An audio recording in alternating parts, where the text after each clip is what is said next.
break, I'll give you or just motion when we're coming up to the break. Okay. So we can, 2:15, right? You say 2:15? Break? break is 2:30 to 2:40. 2:30, okay. Yes. I'm just looking for your bio.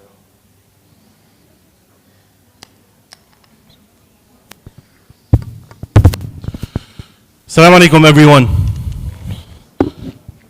Welcome to our class on colonialism being deconstructed and how the Muslim world became divided and conquered. Alhamdulillah, we are blessed to have Imam Tam Facchine here with us.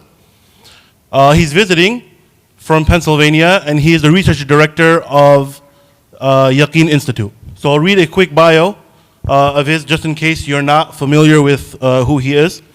Imam Tam Facchine is a Muslim intellectual, political strategist, and community organizer. He works at Yaqeen Institute as a research director, where his work focuses on Islamic political thought and modern ideologies. He is also a co-founder of Tamkeen, a youth-led organization dedicated to Islamic political activism, education, and mentorship. He also teaches tafsir and Islamic history at Legacy International Online High School. He holds a bachelor's in political science from Vassar College and has studied in Medina from 2015 to 2020, where he obtained a bachelor's from the Faculty of Sharia at the Islamic University. I've known Imam Tam for the last 10 years, alhamdulillah. I've been very blessed to know him. And we were together in Medina. And if you remember, when I first came to the community, it was around election time. I told everyone, I'm not a political analyst. I don't know anything about this stuff. And I'm very happy that we have someone like Imam Tam here in America who is leading, one of the leaders at the forefront of this science. So please give him your undivided attention today, inshallah. Take as many notes as you can. And I'll just explain very quickly how the program is going to run. So we're going to start right now, and we'll go until 2:30. That'll be the first session. Then we'll have a 10-minute break. Anyone who would like to go downstairs, downstairs in the cafeteria, we have some refreshments for you, some light food, some drinks. And then 10 minutes later, we'll come back and we're going to start exactly at 2:40, inshallah. Then the second session will run from 2:40 until 3:50.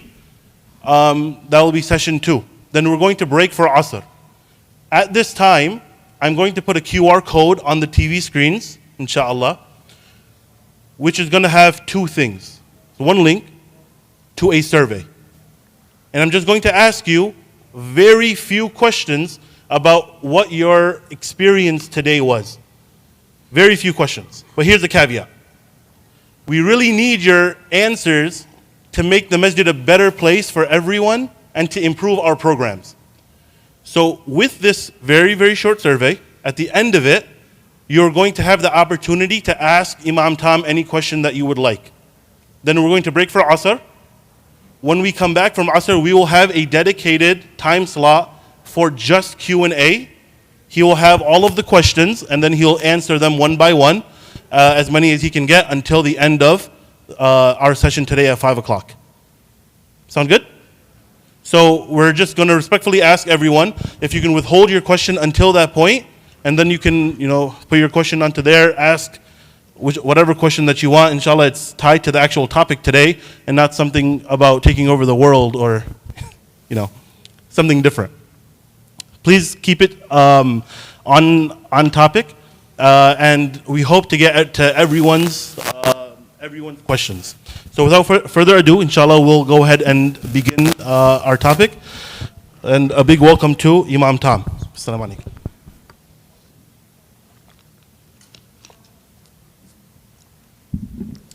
بسم الله الرحمن الرحيم الحمد لله رب العالمين والصلاة والسلام على أشرف الأنبياء والمرسلين نبينا وقدوتنا محمد عليه أفضل الصلاة وأزكى التسليم اللهم علمنا ما ينفعنا وانفعنا بما علمتنا وزدنا علما يا رب العالمين السلام عليكم ورحمة الله. Happy to share this time with you. I do think that 1 to 5 is an egregiously excessive amount of time for any class, but now that I understand that there will be breaks and questions, it makes a little more sense. And we, start on Muslim Standard Time, 30 minutes late, so alhamdulillah. I very much encourage you to take notes and to try to put your questions down as well. I have a bit of obsessive compulsive disorder when it comes to questions. I really can't stand leaving questions unanswered, so I will endeavor to answer every single question that comes through, inshallah. I have no problem creating enough time for that. And another special thing, you all will be the first people to hear some excerpts from a book that I co-wrote that's coming out in exactly 1 month, which is called Islam in World History, co-authored with Dr. Susan Douglas of Legacy. So we've been teaching this Islamic history course through Legacy International Online High School, which is an Islamic online high school for grades 6 through 12. I've been teaching this course for 2 years. And unfortunately, there's nothing good to teach. Like, there's no textbook, there's no really adequate history book of Islamic history, to the point where the materials that we were using, we were spending half of the time explaining what was wrong about them. And so Dr. Douglas is my polar opposite. I mean, she's in her 70s, she's about to retire, if not already retired. So she was the one that had the wasita, the vitamin W, the connection to get a book contract. And it was actually really interesting because we signed the contract before October 7th. And then October 7th happened and neither of us could write for a full year.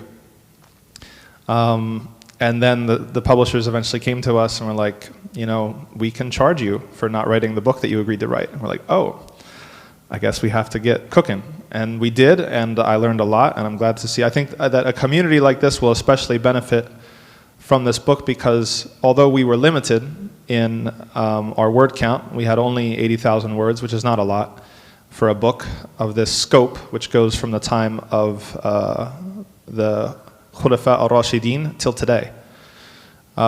We had, unfortunately, to leave some things out, yet we were happy that we were able to get in what we got in. And so part of this is part of a larger project of what we talked about yesterday, which is constructing an ummatic memory. And we have to have an ummatic memory. We have to connect West Africa to East Africa, to the Balkans, to North Africa, to Arabia, to South Asia, to Southeast Asia. We need these memories together. We need to understand what happened in order to understand our history, where we've been, and hence where we're going, and in order to feel that solidarity that we're after. Now that the book is about to be published in exactly 1 month on November 18th, I see everything wrong with it, and I'm already ready to write the next version, which needs to be expanded, and unfortunately there's some parts of the Ummah that we had to skip over just because the sake of time. But we'll be reading some excerpts from that book as they are relevant to today's discussion. So when it comes to colonialism, we're going to put forth a periodization, right? Understanding that colonialism is not all one thing. That in fact there are different types of colonization and there are different periods of colonization, and that each of those periods has distinct characteristics.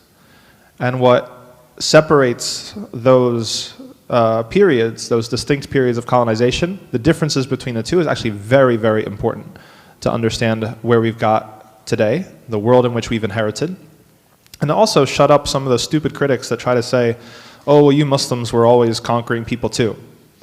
That is one of my really makes me cringe when I hear non-Muslims go into this critique, because there's an elision that's going on. There's a conflation between conquest, which is ubiquitous in human history, and European colonization, which started out as something that was relatively run-of-the-mill, even if it was brutal, but evolved into something that was extremely unique in its brutality and in its ideological dimensions, right? So understanding the shift and the crossover from early colonization, from first wave, if you like, colonization, to second wave colonization, where that fault line rests on a timeline, it's extremely important. So the first wave of colonization, we could say, existed between 1500 to 1800. That this was a colonization that is much more familiar to human history.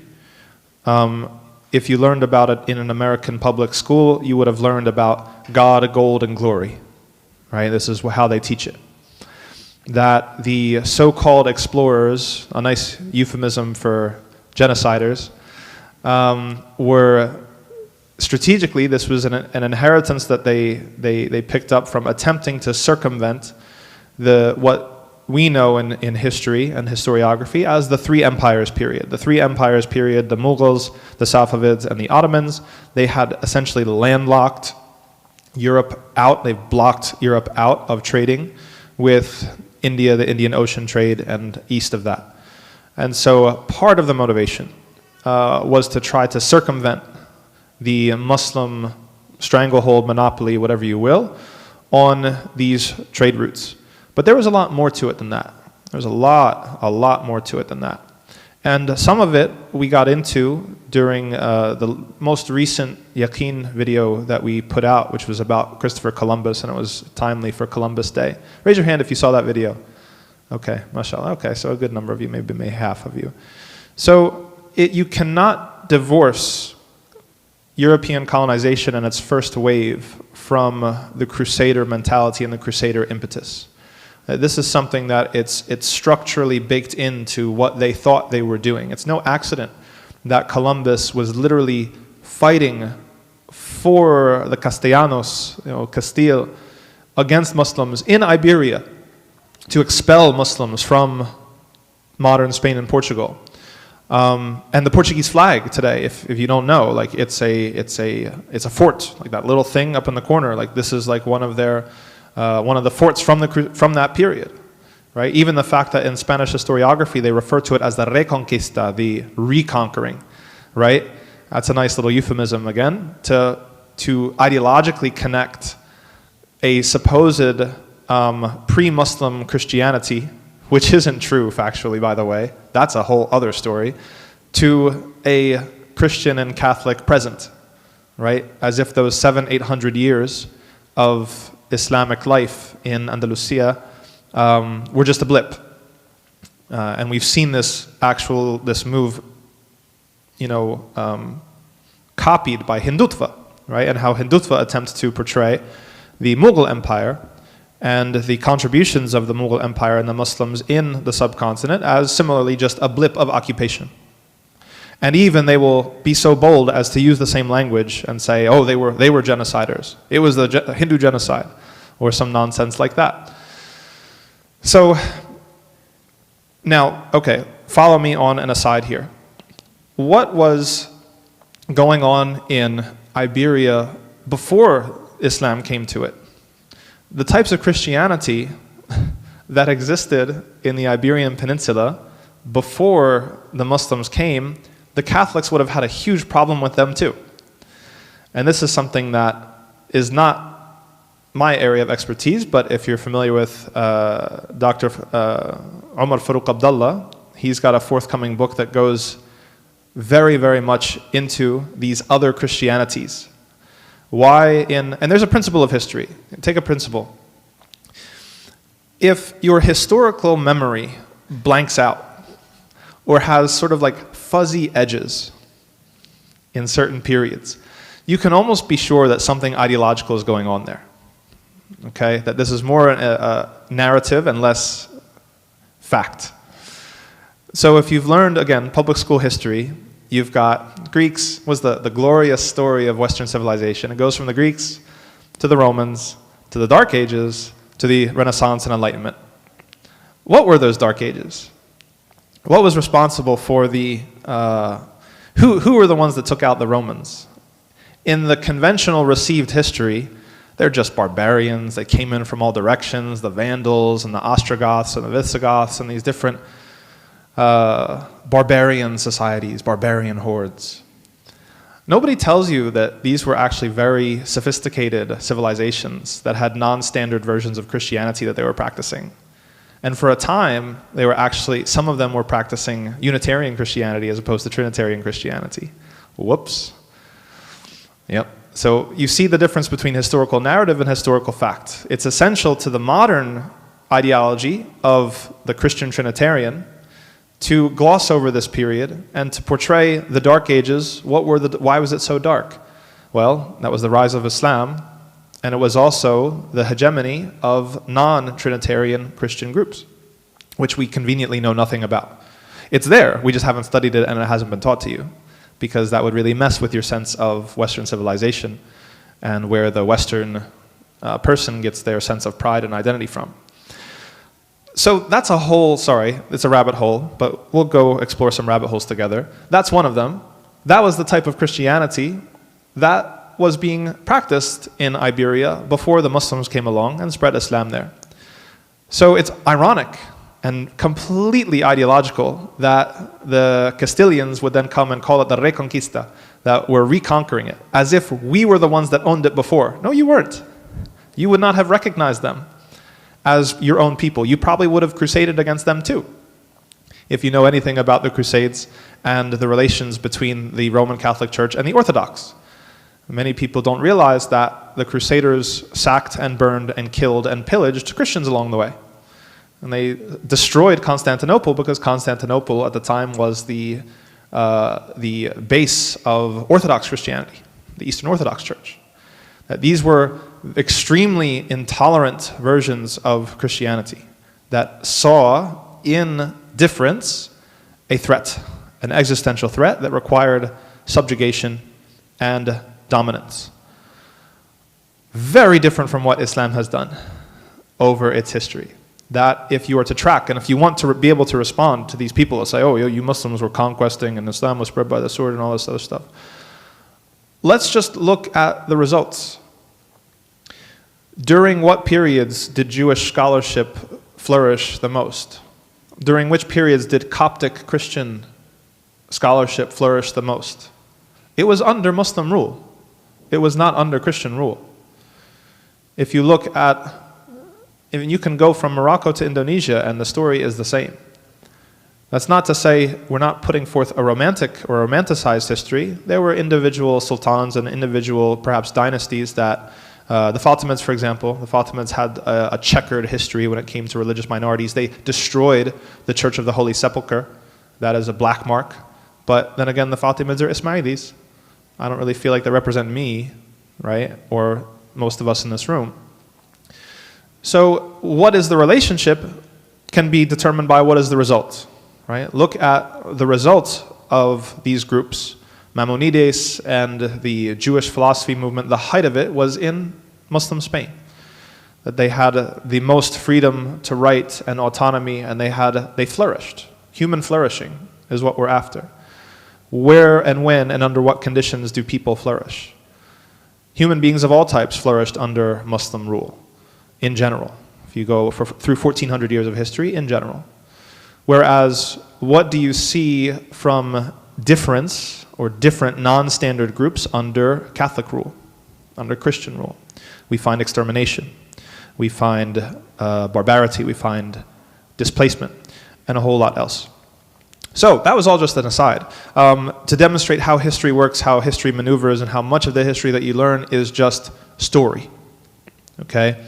And like any story, it has to be, there are certain things that are left out. There are sins of commission and sins of omission.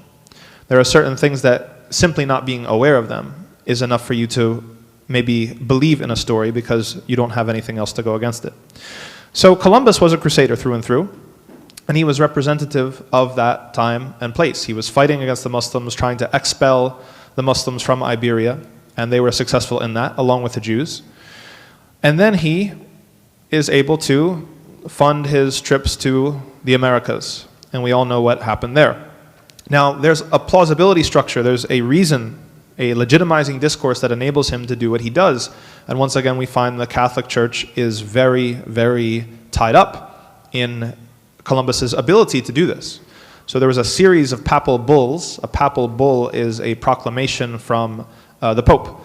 And of course, within Roman Catholicism, the Pope is the representative of God on earth. He is infallible. Ironically, he resembles the Imam figure in Shia Islam. He is infallible. He can do no wrong. He is the legislator. Just like Allah legislates, the Imam legislates in Imami discourse and also in Catholic discourse. The Pope can legislate. And between the 1450s and the 1490s, there was a series of proclamations called bulls, so a papal bull, that proclaimed that every non-Catholic person and their property was fair game. And the language of the papal bulls specifically singled out Saracens, us, Muslims, and pagans, Native Americans, indigenous people. That any Christian, and by Christian they meant a Roman Catholic, anywhere in the world that came across a Saracen or a pagan person, their property was halal. You can just take it.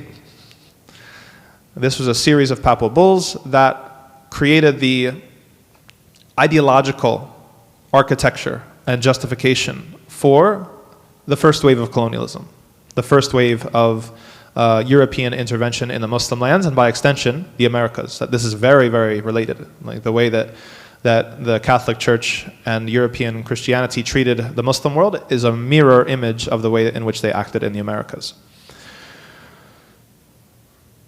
Of course, we want to avoid going into simplifications. It's not a comic book. History is not a comic book. It's not always just like the supervillain and the hero. That there's a lot of treachery, there's a lot of betrayal. If you guys watch Ertugrul or any of those things, you know that sometimes it's the betrayal from the inside that hurts the most, right? And so it's not to say that this was as simple as Muslims versus Catholics or Muslims versus Christians or Catholics against everybody else. No, there were their fair share of traitors from the Muslim side.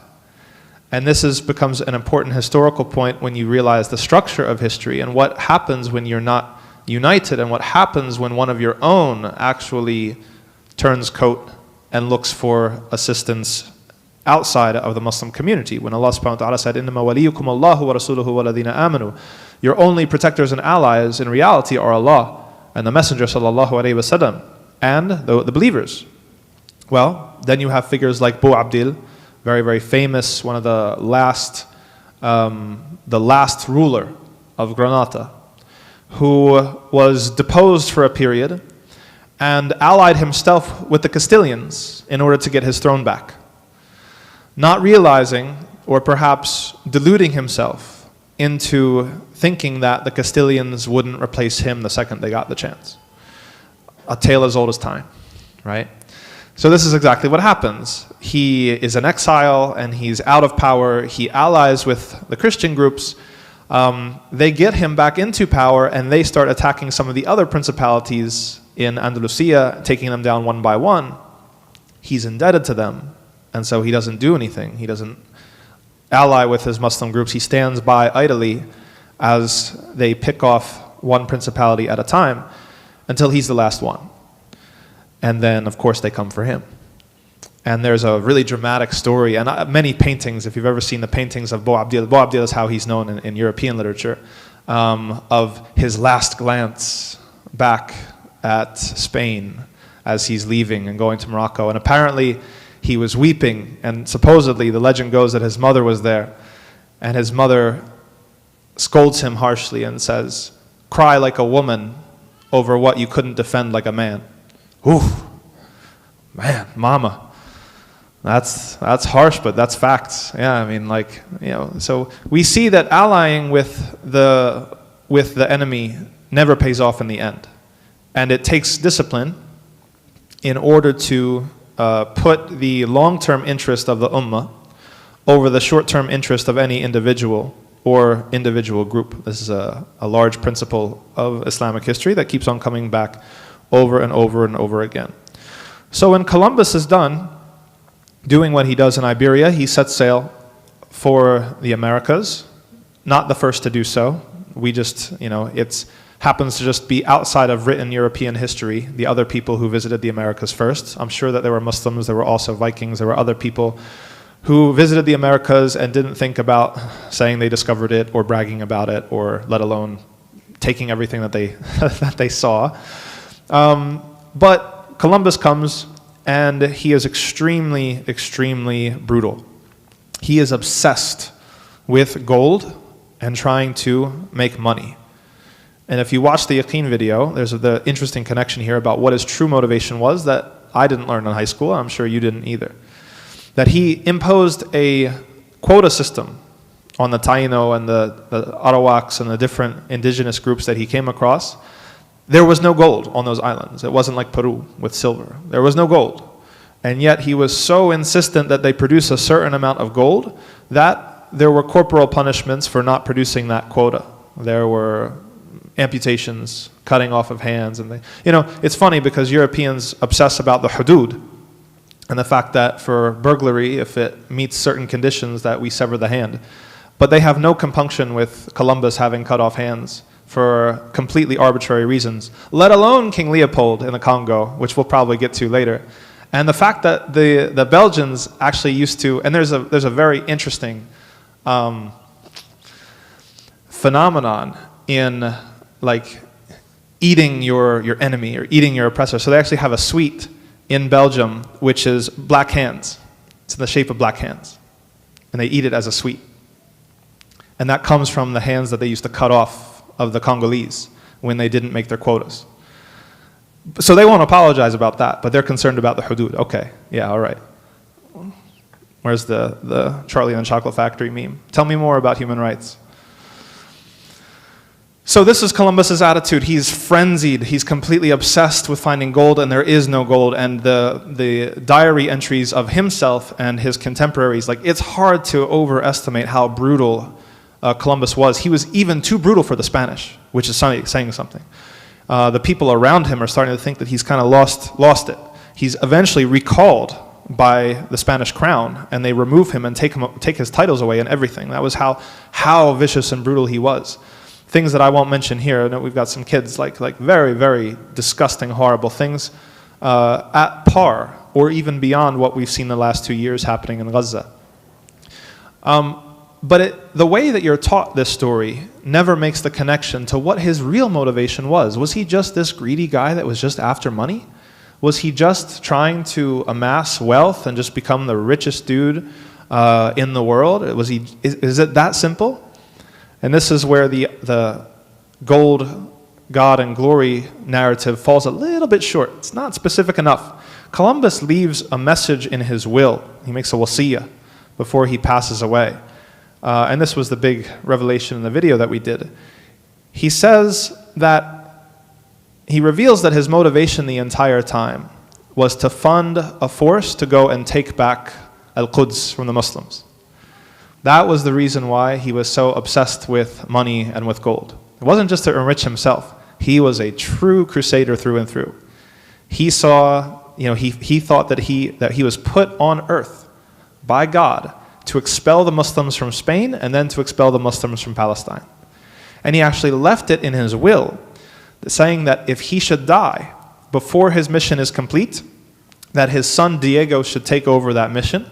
And if the Spanish crown isn't willing to fund the force, then Diego should just take matters into his own hands and gather up whatever men he's able to and do the job himself. So again, we see a very structurally ideological violence in the crusader mentality. Difference as not just eligible for subjugation, but necessary for subjugation and extermination. Something that we don't know in Islam. We recognize, think about this, I met with Wa al-Halak recently, and he said, just think about the level of brutality where it was a discussion among Christian theologians when Columbus got to the Americas, whether the indigenous peoples had a soul or not. It was a debate. And those debates, we can go over 1,400 years of Islamic scholarship. We never had debates like that. We recognize the inherent value of human life and the need to protect human life. And even if we recognize that there is misguidance and there is even animosity and hostility, that there's a base level of protection and security that people are entitled to, right? So who's the barbarian? Who's the savage?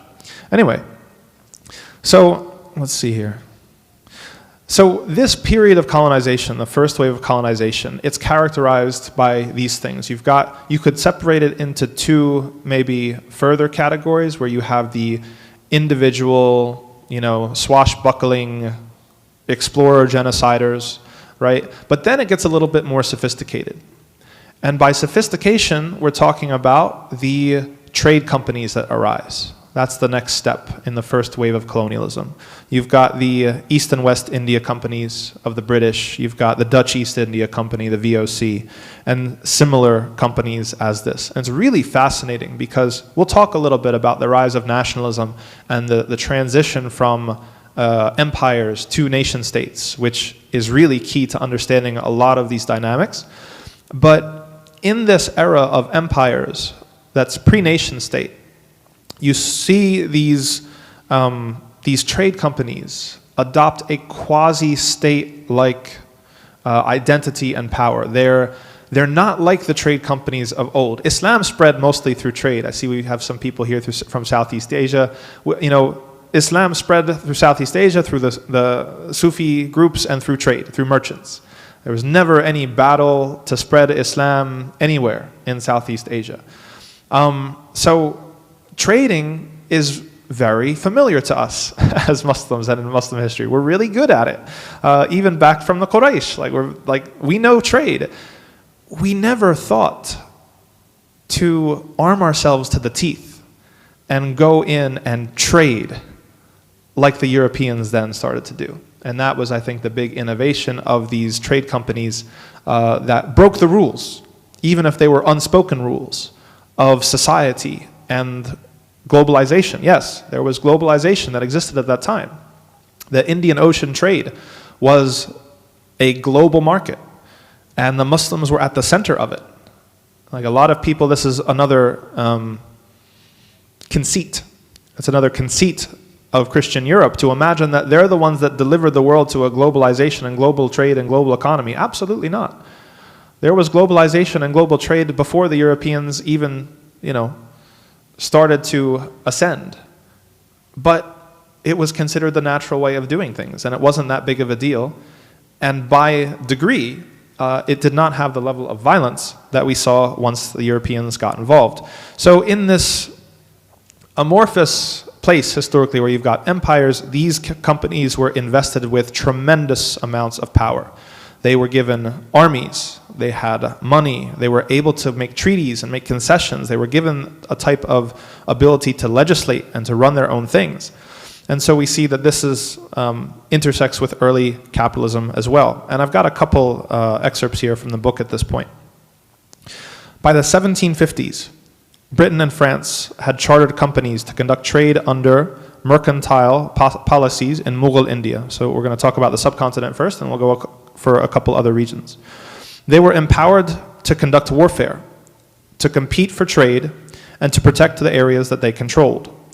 EIC officials, that's the East India Company, allied with local princes and offered support to fight against other princes. So now this is their divide and conquer policy that they've always done.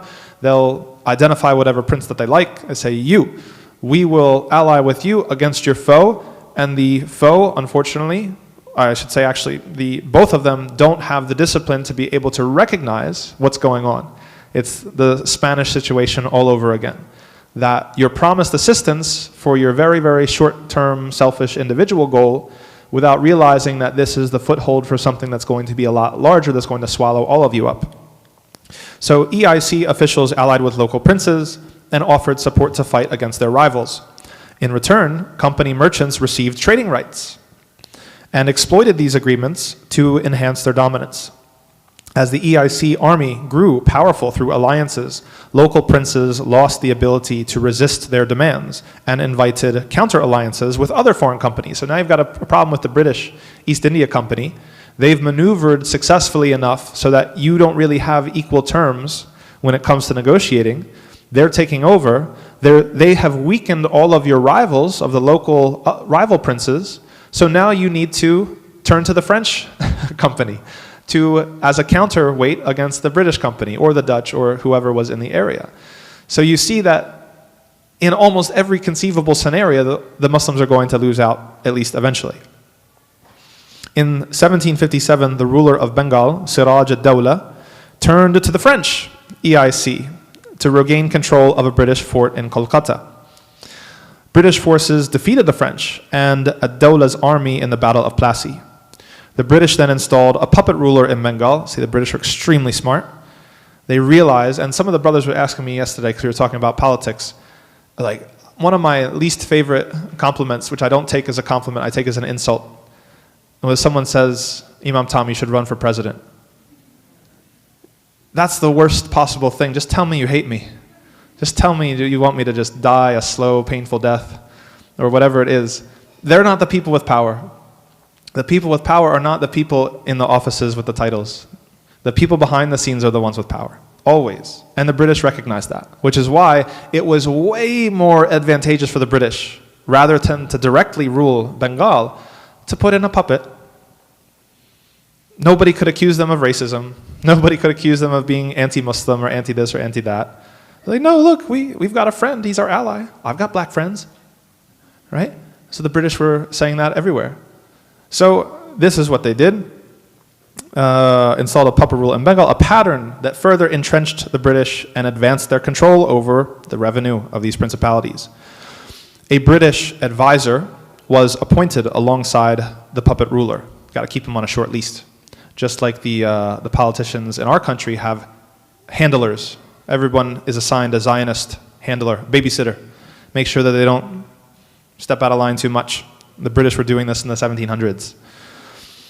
This official later became the district collector, convenient, an emblem of British fiscal and judicial administration in India. The effect was to divide the empire along petty rulers, both Hindu and Muslim.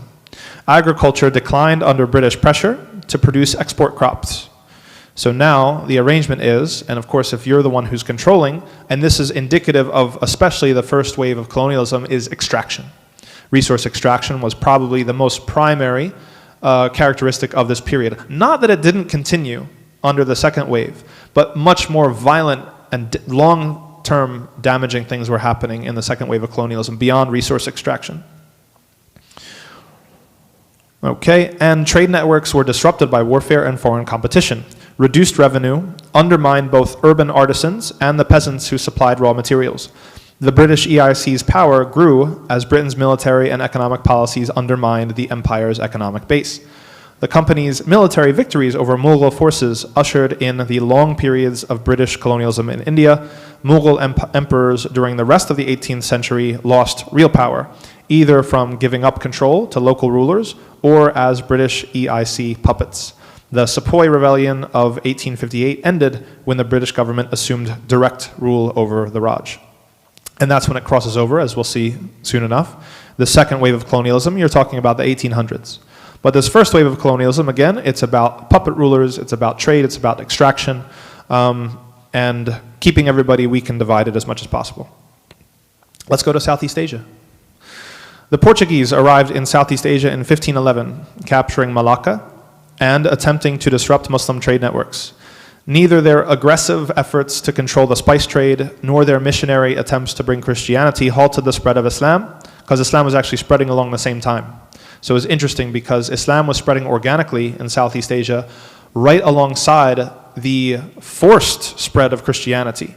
And the peaceable and voluntary spread of Islam won out, which I think is beautiful, and also a point of history that, la ikraha fi din, that you can't force these things. What's the point of forcing people to be of a particular religion? So it actually intensified tensions with Muslim rulers. Muslim polities such as Aceh in Sumatra, hope I'm pronouncing that right, you can correct me please, vigorously opposed the Portuguese. The arrival of the Dutch EIC, which in Dutch is VOC, their own East India Company, in the early 1600s brought even more aggressive efforts to dominate the spice trade, such as burning the very trees that produced cloves and nutmeg, and attempting to confine their production to certain islands in the Moluccas. Another thing that's inconceivable in Islamic law, that if I can't have it, I'm going to burn it to the ground. Literally haram, right? You're not allowed to waste wealth in the Sharia. Your ownership over anything is conditional after the ownership of Allah subhanahu wa ta'ala, and if you own anything, it's on loan to you from Allah subhanahu wa ta'ala, so there's certain rights and duties and responsibilities. You don't have the right. This is one of the main differences between capitalism and Islam. That capitalism proposes complete sovereignty over ownership, this complete sovereignty over property, that you are the master, you are the god of that property that you own. That's what capitalism puts forth. In Islam, the only sovereign is Allah subhanahu wa ta'ala. And so even the stuff that you own, even your own body, is not really yours. It belongs to Allah. And so there's an assumption that there's responsibilities and duties to Allah subhanahu wa ta'ala, how you treat that property, how you treat your own body, and the things that you do with it. Okay? The Dutch attempted to force alliances with local rulers, but met with much resistance from the Muslim sultanates. In Java, the Dutch confronted the Mataram Sultanate. Again, correct my pronunciation, please. My Bahasa is very weak. A Muslim kingdom, which they did manage to subdue, but not without recurrent uprisings that strengthened the identity of the indigenous people and advanced Islam in the long run.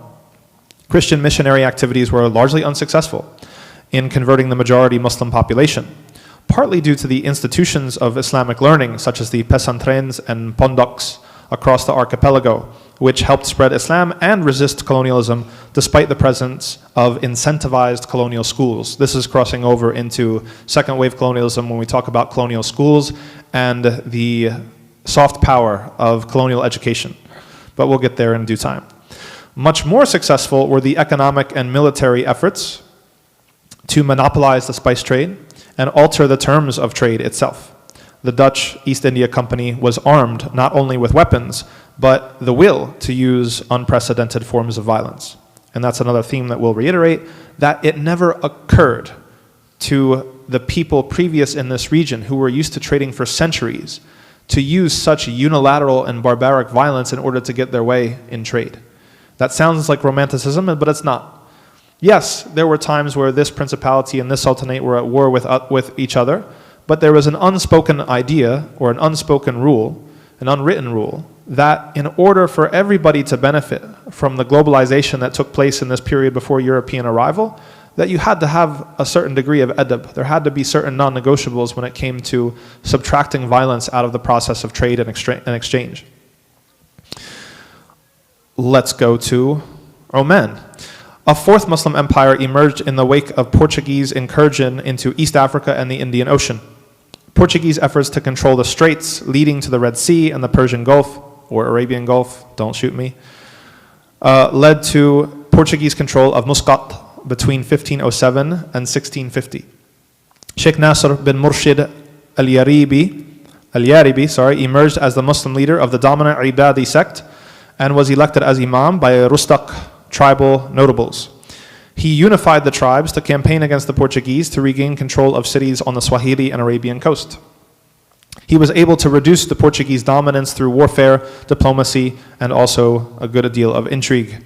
His successor expelled the Portuguese from Muscat in 1650.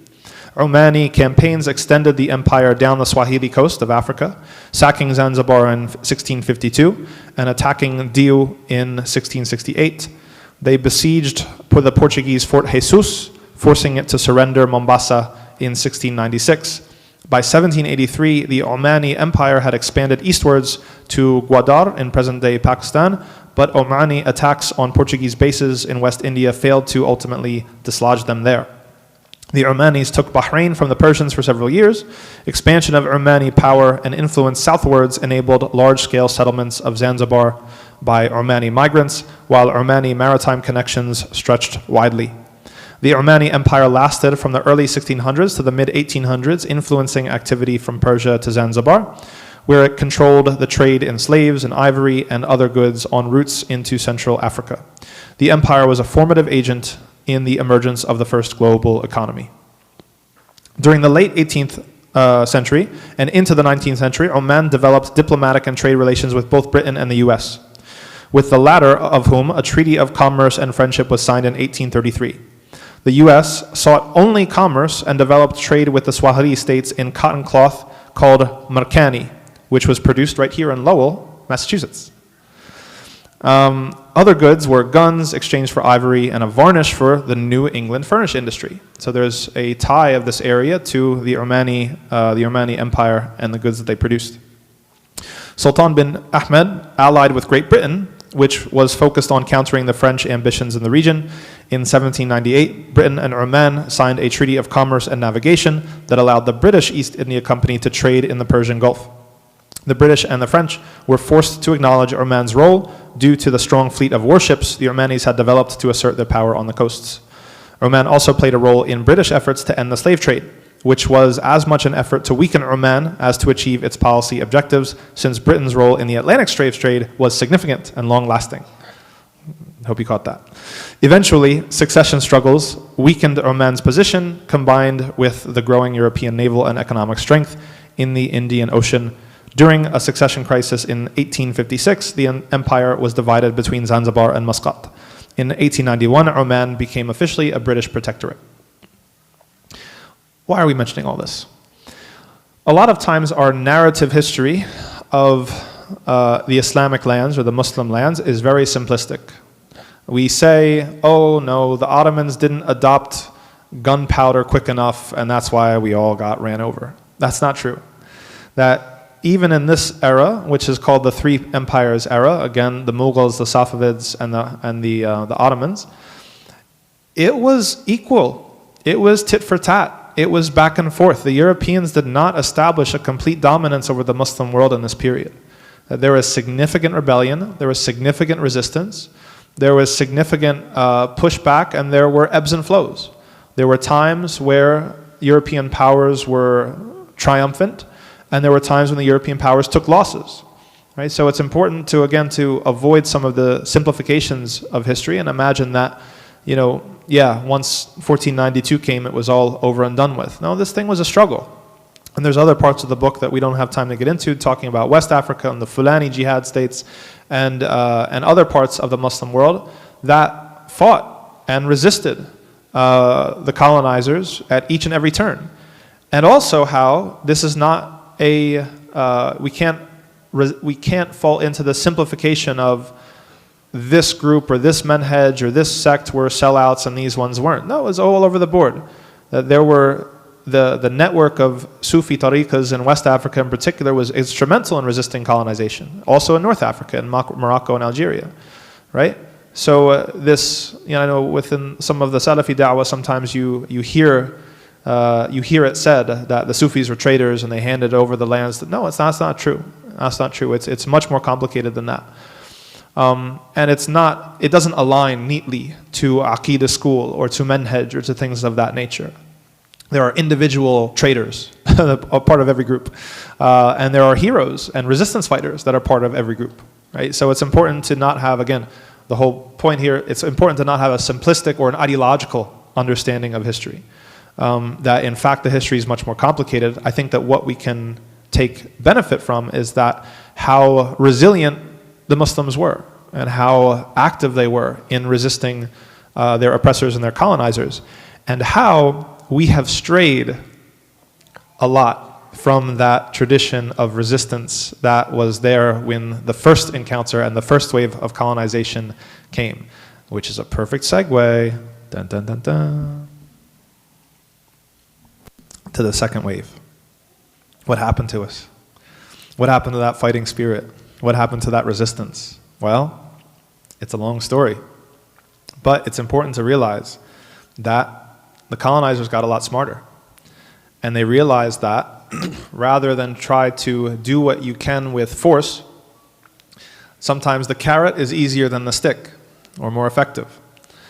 And that sometimes, just like the British had perfected the technique of installing puppet rulers, that what was required for the new wave of colonization was not just puppet rulers, but it was the training of an entire colonized elite, people that were educated in Western institutions and Western ways and Western manners and Western thought, people who were, for all intents and purposes, aligned with the European mentality, that were going to be able to do the job, do the dirty work for the colonizers. In effect, it's the story of Qarun.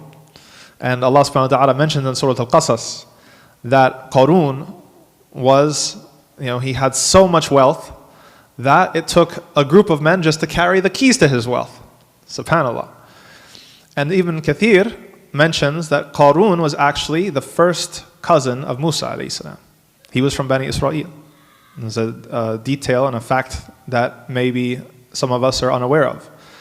And that's extremely significant because second wave colonization seized upon this technique and this insight that it's way easier to get one of their own to do the dirty work for you and to train an entire class and to take control of the education institutions and to take control of society itself and even their understanding of what Islam is, in order to convince them that what they're doing, their treachery and their betrayal, is actually what Allah wants from them. Oof. Yeah. So, what I call, I'll read some from the book, but high level first. It's not to say that the second wave of colonization abandoned any of the practices of the first wave. No, there was still resource extraction, there was still racism, there was still borders and regimes, but there were other techniques and practices that were added to it. There were other dimensions to colonization that were added to it, ideological dimensions to it, justification for it. The arguments justifying the first wave of colonization are very crude. We're doing God's work. God wants us to go kill the pagans and the Saracens, right? Well, that started to become less and less convincing, especially even there were movements within the Catholic Church that started to say, wait a minute, we're doing some really messed up stuff. And so there came the need for a new justification. And the new justification came in the language of civilization and the white man's burden and uplifting and development and human rights and many of these discourses that still hold weight today. We're 15 minutes from 2:30. We're breaking at 2:30, right? All right. Well, we'll get into it. Let's start reading. So this is what I call, and I do it very intentionally because I think, again, with historical memory, many of us, when we think colonization, we think about the first wave of colonization. And we don't realize that despite our current society's suspicion of religion and religious violence, that the worst forms of violence that were practiced by European colonization took place at the height of liberalism. And this is why I call the second wave the liberal age of colonization, or the age of liberal colonization. You're probably thinking, yeah, that doesn't sound like it makes sense at first. I thought liberalism was all about human rights and about peace and about the international order. Well, after October 7th, a lot of that mask has fallen. But it still affects the way that we look back and view history. That the most violent and totalitarian period of colonization was at the height of liberalism. Those things are not separatable. The very ideas of Locke and Adam Smith and the Enlightenment thinkers, the theorists of democracy, they actually have just as much, if not more, to do with colonization of Muslim peoples and peoples around the world than even the older folks of the Catholic Church. And we'll get into some juicy details. But first, I'll read from the book. Okay. The age of liberal colonialism. The high water mark of European control in Islamic lands did not come under the missionary and crusading form of colonization between 1500 and 1800, but rather in the period between 1850 and 1925, after the age of revolutions and the rise of classic liberalism. It continued until after World War II, when European colonies gained their formal independence as nation-states. Significantly, nascent liberalism, meaning growing liberalism, based on Enlightenment ideals, not only failed to check Europe's imperial ambitions, but actually also intensified the character of domination and the style of colonialism in ways that cannot be observed on a map of shifting territorial boundaries.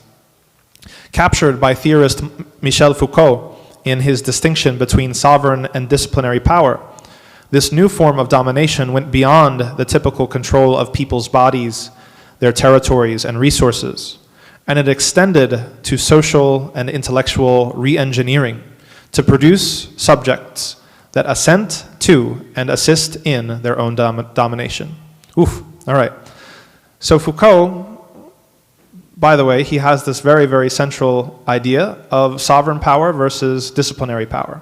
If you want to sound really smart to your friends, just drop this in, chai conversation, and you'll just disciplinary, let's start with the first. Sovereign power is the king summons the criminal to the court or the public square, off with your head, and then stick your head on a pike outside of the castle and let it sit there. That's sovereign power.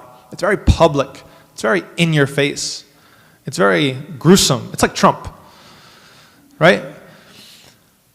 Disciplinary power is much more like Obama or Biden. Disciplinary power is maybe a smile on your face, but I'm rather going to try to re-engineer what's on the inside of you rather than control what's on the outside of you. And Foucault has a theory historically that sovereign power is out and disciplinary power is in. Surveillance, right? Prison. Why do we lock people up for life sentences and we consider that more humane than lashing people?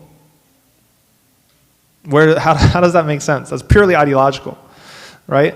This is, I think, a demonstration that Foucault's right, that disciplinary power has taken over ideologically for sovereign power. People look at sovereign power as crude and barbaric, and they don't look at disciplinary power as crude or barbaric, when in reality, it's perhaps even worse.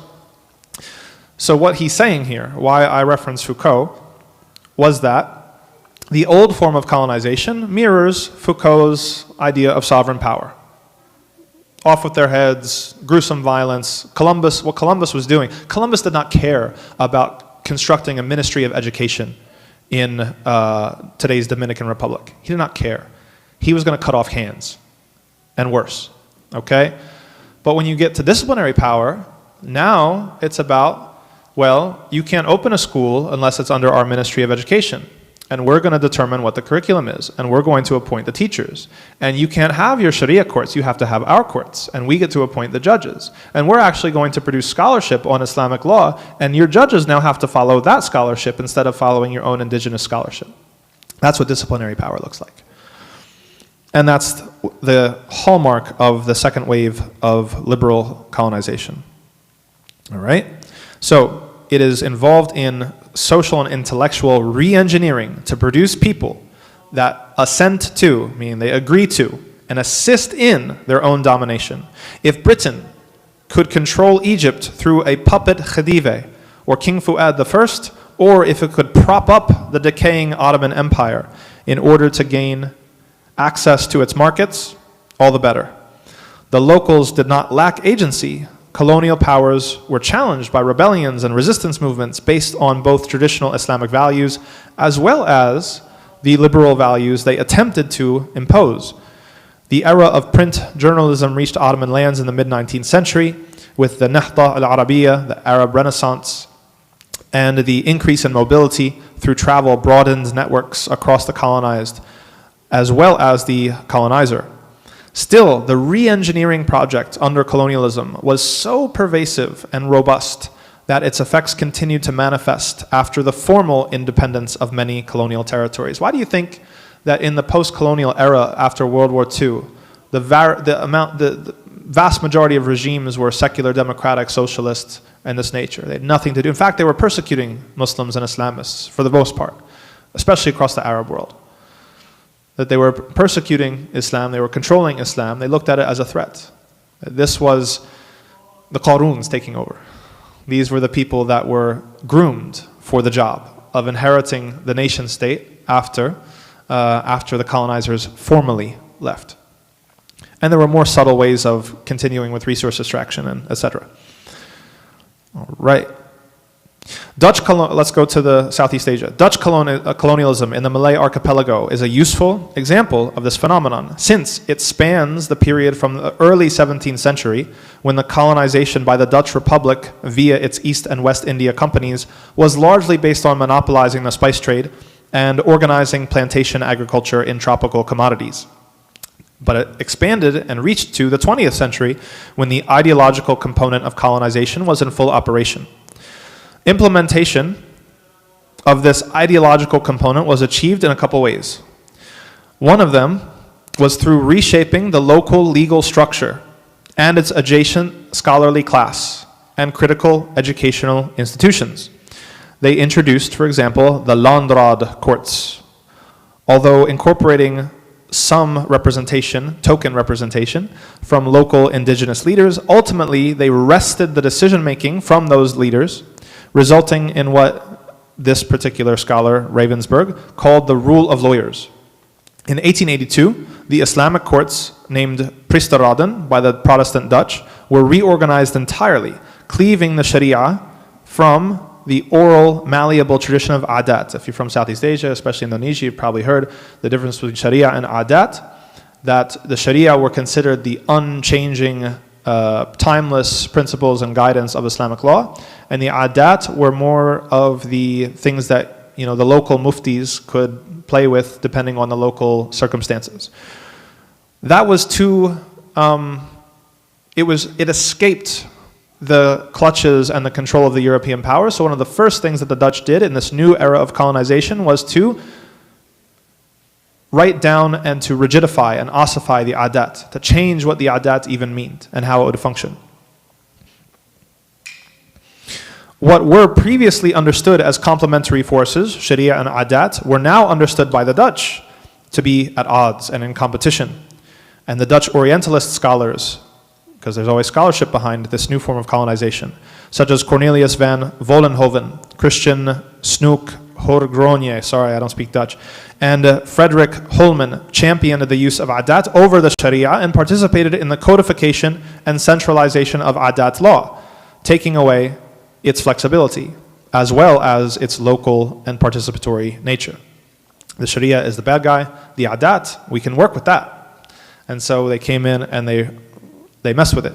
In 1927, the superiority of adat law was legally formalized and taught in the new educational system, which boasted over 1,000 Dutch schools, ensuring that the pipeline of specialists in adat law, regardless of their ethnicity, could be local Indonesians or Dutch, would move through institutions under colonial supervision from start to finish. This was not by accident. Vollenhoven and his fellow Orientalists understood very well that Islam was the most potent source of native political unification and anti-colonial sentiment. Their scholarly interventions and the institutions built around them were key in diffusing such sentiment.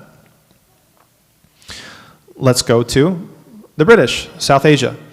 British ruled India parallels the Dutch experience, though the British preceded the Dutch, meaning they came first, in instigating the ideological re-engineering of their colonial subjects. Warren Hastings, the first Governor-General of British-controlled Bengal, centralized law and legal administration with the judicial plans of 1772, 1774, and 1780, inserting a class of British judges to blend the principles, I lost my spot 1 second, to blend principles of Islamic and British law, or, as some have argued, to arrive at British legal rulings using Islamic terminology. Ironically, Hastings found the Sharia too flexible, complaining that the Sharia was, quote, founded on the most, can I do my British accent here? Founded on the most lenient principles and on an abhorrence of bloodshed.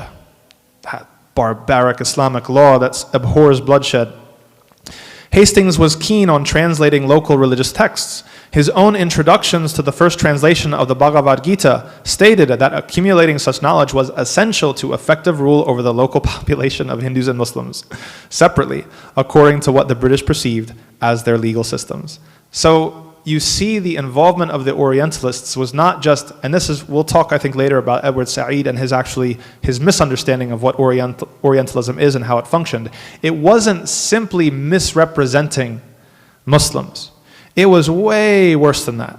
That they were actually producing the knowledge that would make possible the domination of the people and the place, right? In order to make the domination easier, they looked and they said, oh, there's a Sharia. No, that's too flexible. Oh, here's the Adat law. Yeah, we can work with that. Let's enter there. And then they would produce all of this body of scholarship justifying what they wanted, but in an Islamic vernacular, and then convincing the locals that this is what Islam says. It's very devious. It's very evil. And it's very ubiquitous. This is liberal colonialism. 4 minutes until the break. I know it's heavy lifting. Hastings commissioned an English translation. Oh, get this. Okay, fiqh nerds, listen up. Hanafi fiqh manual, Al-Hidayah. All right, so when it comes to the Hindus, he translated the Bhagavad Gita, and he said, okay, it's essential that we translate this stuff so that we can control them. So that we gather our knowledge and increase our knowledge of these religions so that we can control them. So here's what he did for the Muslims. He commissioned an English translation of the Hanafi fiqh manual, Al-Hidayah, and codified it as the singular source of Islamic law for the entire colony. There's no Sharia outside the Hidayah. Some Hanafis would be happy about that, but it's not good. Stripping the practice of law from the flexibility and discretion that were traditionally accorded to the local mufti or Islamic judge. All right. After Hastings came Sir William Jones, who would further this ethos. He found a society, an entire society called the Asiatic Society, and he wrote prolifically on various topics, including producing a full-blown codification of Hindu and Muslim law, known as the Anglo-Hindu and Anglo-Mohammedan laws, respectively. These law codes created a concise, abstract, uniform corpus that could be applied by British judges, bypassing the need for local indigenous knowledge. The mastery of this corpus became a profession of its own, one open to British subjects and local elites willing to study at institutions created and supervised by colonial authorities. The British are saying, you don't know what Islam is, we know what Islam is. If you want to teach Islam or you want to rule by Islam, you have to go through our program. You need our ijazah. They created their own ijazah system, you have to come and get our ijazah. And of course we know that what they were teaching was a far cry. And notice that they were very averse to the flexibility of the Sharia. Like that's a key concept that actually Halak in his forthcoming book is going to delve more into. I think his book comes out in January. That there's a localism that's one of the things that I dislike about Islam online are the fatwa banks, right? Islam Q&A, Seeker's Guidance, just so we're ecumenical here. That's not how fatwa works. We actually internally in Yaqeen, there was an idea at one point to come up with like it's like an AI chat bot for like fatwa and stuff like that. And I said, no, never. Do not do it. Alhamdulillah, they listened. Because as someone who's experienced with being an imam, you already know that people come to you and they say, what's the ruling on a wife obeying her husband? When in reality, what he's asking is like, I want my wife to obey me, no matter what I've done, and so I'm looking for this particular thing. So imagine if you're now talking to an AI chatbot, how worse that's going to be. This is how online fatwa banks work.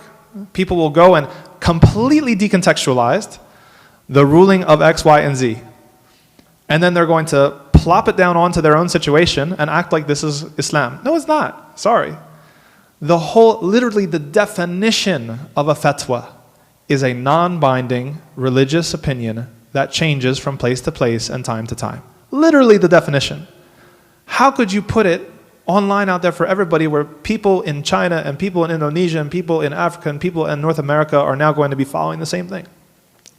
To me, that's the logic of the era in which we live. It's actually a colonial logic, unfortunately, that we've adopted. It takes away the power of the local mufti and the local qadi who are supposed to be more intimately aware of your situations and give you tailored guidance to your specific situations. It should never be a one and done. It should be a conversation, and they should know the situation to tailor and to calibrate the answer to the situation accordingly. All right. I think we'll stop there for now. The break, when we come back, we'll talk about French Algeria. So, woo, yeah, that's right. Barakallahu feekum, subhanakallah wa bihamdika, ashhadu an la ilaha illa anta, astaghfiruka wa atubu ilayk. Barakallahu feekum. What are we, 10 minutes? Yeah, so inshallah we'll break now for 10 minutes. We'll come back at 2:40. Please feel free to walk, stretch, use the restroom. And there are refreshments downstairs in the cafeteria. That's 2 sets of stairs down.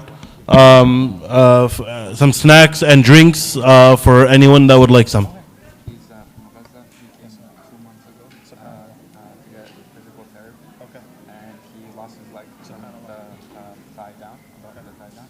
He was shot prior to that about 3 times in the back. So he's here with us today. So Is he up here or downstairs? he's sitting down with the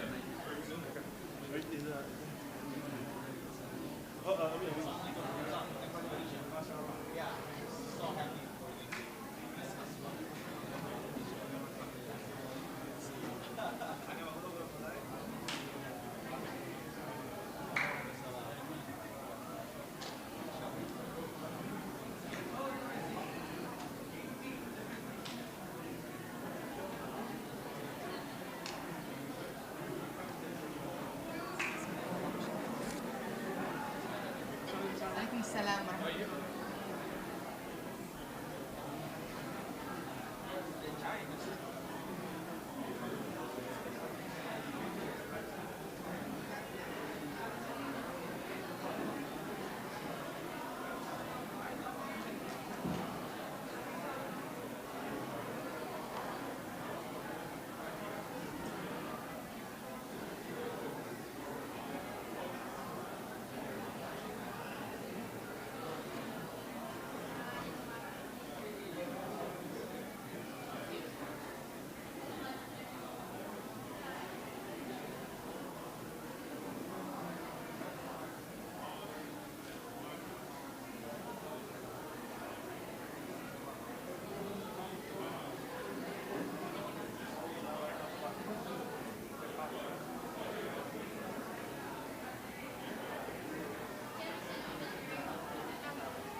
I think we're just waiting on Imam Wajid. We're just waiting on Imam Wajid's computer. So. Okay.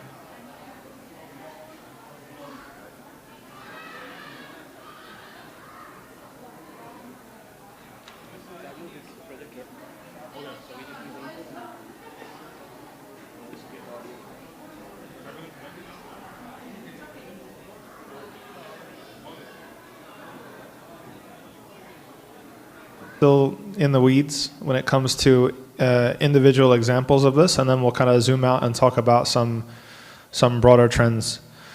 Let's talk about French Algeria. The French brutally conquered Algeria in 1832 with the intention to incorporate it into France. Soon after, they followed a similar transformative strategy in Algeria of legal reforms, including the notorious Code Moran. The French treatment of Islamic charitable endowments is super important.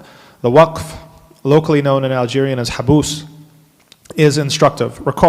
Remember, charitable endowments were one of the distinctive features of Islamic civilization. Practically, every service that contemporary societies rely on their government to provide was funded by a purpose-built charitable endowment operating independently of the government, including building and maintenance of roads, hospitals, insane asylums, orphanages, public drinking water, mosques, and most importantly, schools. All of these things were funded by the waqfs for hundreds of years. And this was part of the way in which the ulama and Islam were able to have autonomy outside of the government.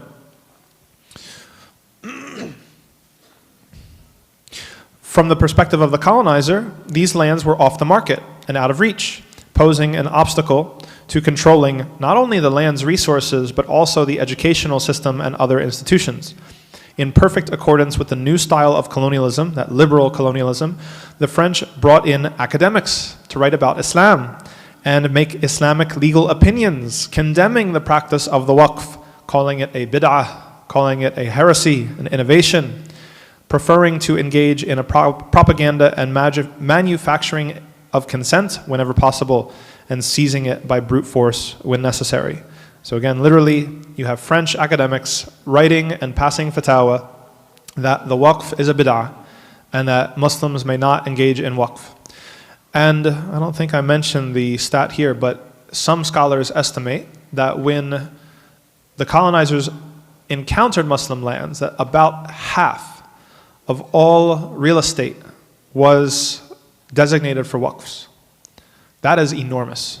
Like, it's no wonder why they were able to have all of these institutions completely independent outside of the government doing their own thing on their own, that it was a robust, it was maybe even the central institution. Like similar to the masjid, the waqf was a central institution of Islamic civilization and society. So of course it had to go. This new style of liberal colonialism not only required participation from local elites, but it also showed those same local elites the possibilities of an unprecedented degree of control, questionable though it might be within Islamic law, which traditionally sought to balance public order and the right to privacy. Muslim elites soon appropriated and practiced this new degree of control on their own subjects. We're about to get into the Ottoman Empire here, but I want to touch on one thing that I didn't get to put into the book that has to do with the waqfs. It wasn't there were many ways. One of the ways is the religious route to say that this is haram, this is a bid'ah. There was another way that the British used, which was actually taking control of the waqfs and purposely running them into the ground. So what they would do, if you know how the waqf operates, is that there's an underlying asset, such as real estate, that you own, and it produces something from the land. It could be rent, it could be crops, it could be whatever. The usufruct, technical term for that, whatever money you make off of what the land produces, then goes back into maintaining the waqf, and then whatever charitable purpose is designated for, so the orphans or whatever. So what the British were very cunning. I wouldn't say smart, they're cunning. That instead of just taking over the waqfs and seizing them and saying, wah ha ha ha, now we have the waqfs, they took control of it, but the usufruct, the money that the asset produced, would go to the British military. Which means that there's no money coming back into the maintenance of the asset. So if it's land, the land's going to get overgrown. If it's a building, the building's going to get run down, etc., until the asset is essentially ruined. And then the British will go to the Muslims and say, look, your waqf system doesn't work. Look, your Sharia stuff, it's backwards. Look, it's falling apart. You need modern systems. You need what we have. You need to be civilized. So they're very cunning people to not just do away with it outright, which would have sparked rebellion and resistance and things of that nature. They were very, very sneaky in the way they ran it to the ground. So why I'm talking about now the fact that local Muslim elites that were raised and educated in this new colonial way now start paying attention and getting in on it too, which is important because we can't fall into, again, the simplification that it's all just white people versus brown people, or that it's all just the British versus, whatever other group. It's way more complicated than that. Now you've got the empires that are conscripting local elites to participate in their own domination of their own peoples, and then those elites taking it even further on their own accord, right? Which is the world that we have inherited right now. And we see a model in what happened to the Ottoman Empire, which is where we're going to go now. because it was not the British or the French that colonized the Ottoman Empire. One could make the argument that the Ottomans colonized themselves, peaking and coming to a point with Ataturk, so-called Ataturk, Mustafa Kemal. We'll get there. Okay, the Ottoman Empire's controversial Tanzimat reforms provides a striking example. Enacted between 1839 and 1876, the Tanzimat reforms were a series of political, legal, and administrative changes aimed at modernizing and centralizing the empire in response to internal crises and external pressures from the European powers. The Tanzimat reforms did away with the legal pluralism of the millet system that we all know and love and praise, creating a more uniform legal system based on European models. It brought charitable endowments and the education system firmly under the centralized control of the government, converting the semi-autonomous class of religious scholars into a cadre of salaried government employees. And of course, whoever funds you, runs you. The Ottoman Land Code of 1858 required that landowners officially register their land with the government, a move that inadvertently weakened Palestinian land claims. Decades later, during the British Mandate period of 1920 to 1947. Why? Because many of the Palestinians were tenant farmers, and many of the landowners were absentee landowners, and so they couldn't always prove their ownership of the land. And so this became consequential when the Zionist movement picked up and then started doing their land purchases. Sometimes they were buying land out from under the feet of Palestinian tenant farmers, and they couldn't even reach sometimes or contact the landlords, or because they were absentee landlords living in Jordan, living elsewhere, they didn't care. They just sold it a long distance away to Zionist groups. Okay, while the system was intended to formalize land tenure and streamline tax collection, many local Palestinians, particularly rural peasants, did not register their land because they were either unaware of the system or could not afford the costs and travel associated with registration. This created an informal landholding system in which a significant portion of the land was not officially registered. Another unintended consequence was that the wealthiest landowners, especially those from outside Palestine, often bought up estates, creating a class of absentee landlords on the one hand and a class of local Palestinian tenants who didn't formally own the land on the other.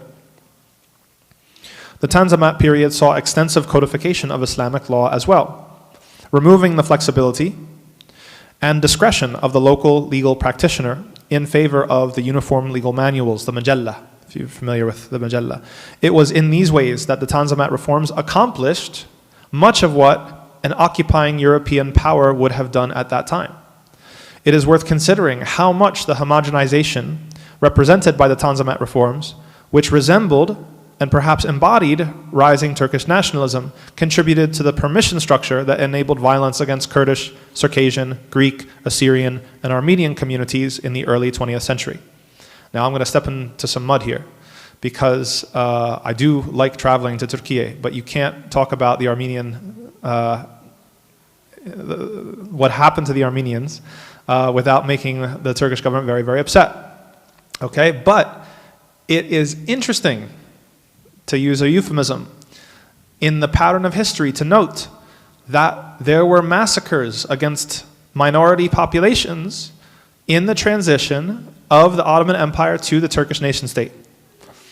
And my thesis, and I ran this by Halak and he agrees as well, is that this is part of the logic of the nation state, that a nationalism that is founded upon an ethnic identity has an inherent distrust and dehumanization of its own internal others.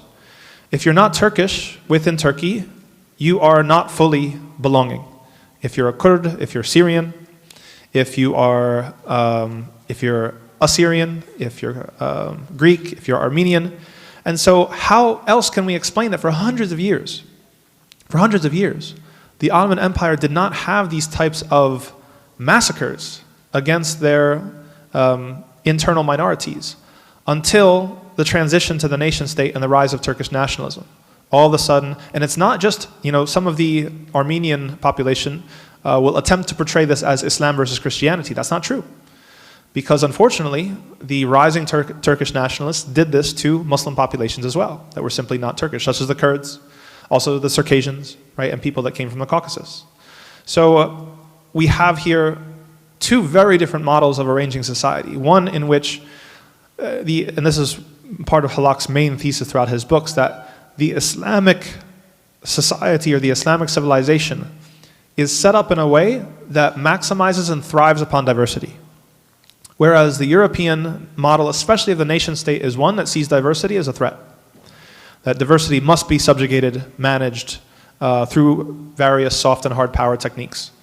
And Turkey is a very interesting example because you see this kind of not only done to itself, not formally occupied by an outside power, but something that was done through internal reform. Overall, the liberal variety of colonialism was executed not just through violence and theft, but also through scholarship and law, as well as justifications based on appeals to civilizational, developmental concerns and progress. Even all of these things that the British say that they built, right, in the subcontinent or in Egypt, what about the hospitals? What about the roads and the canals, right? Didn't we give you guys something?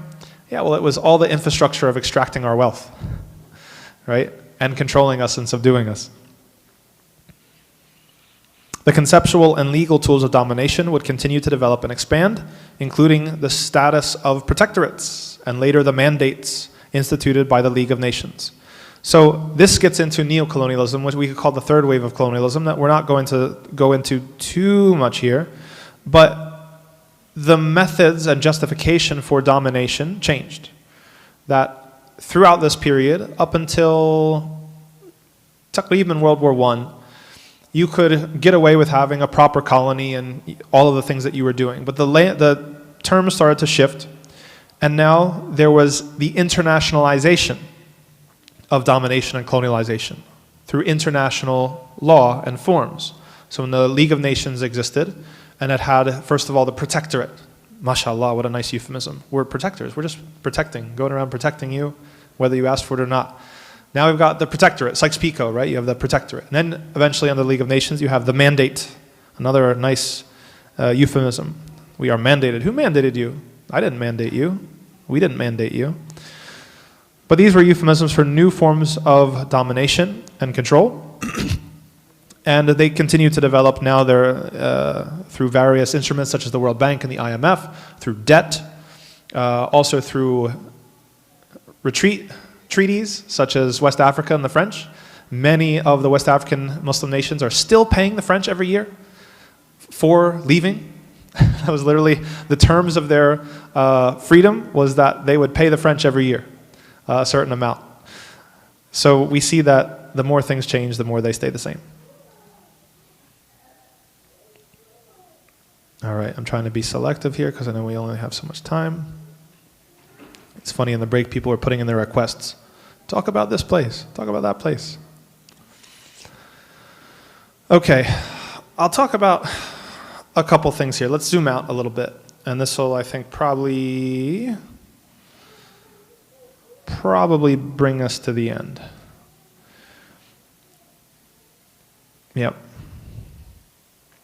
So when it comes to the changes that are made, and the whole point here, it's not like this is identity politics. We're not just trying to say, oh, we're the victims, boo-hoo-hoo. What we care about is that we still live in this world that has been shaped by these forces. And this is the water in which we swim. This is the ideological soup. This is our sensibilities, right? Many, many things that operate in the background, in the subconscious background, are formed by these processes and these histories.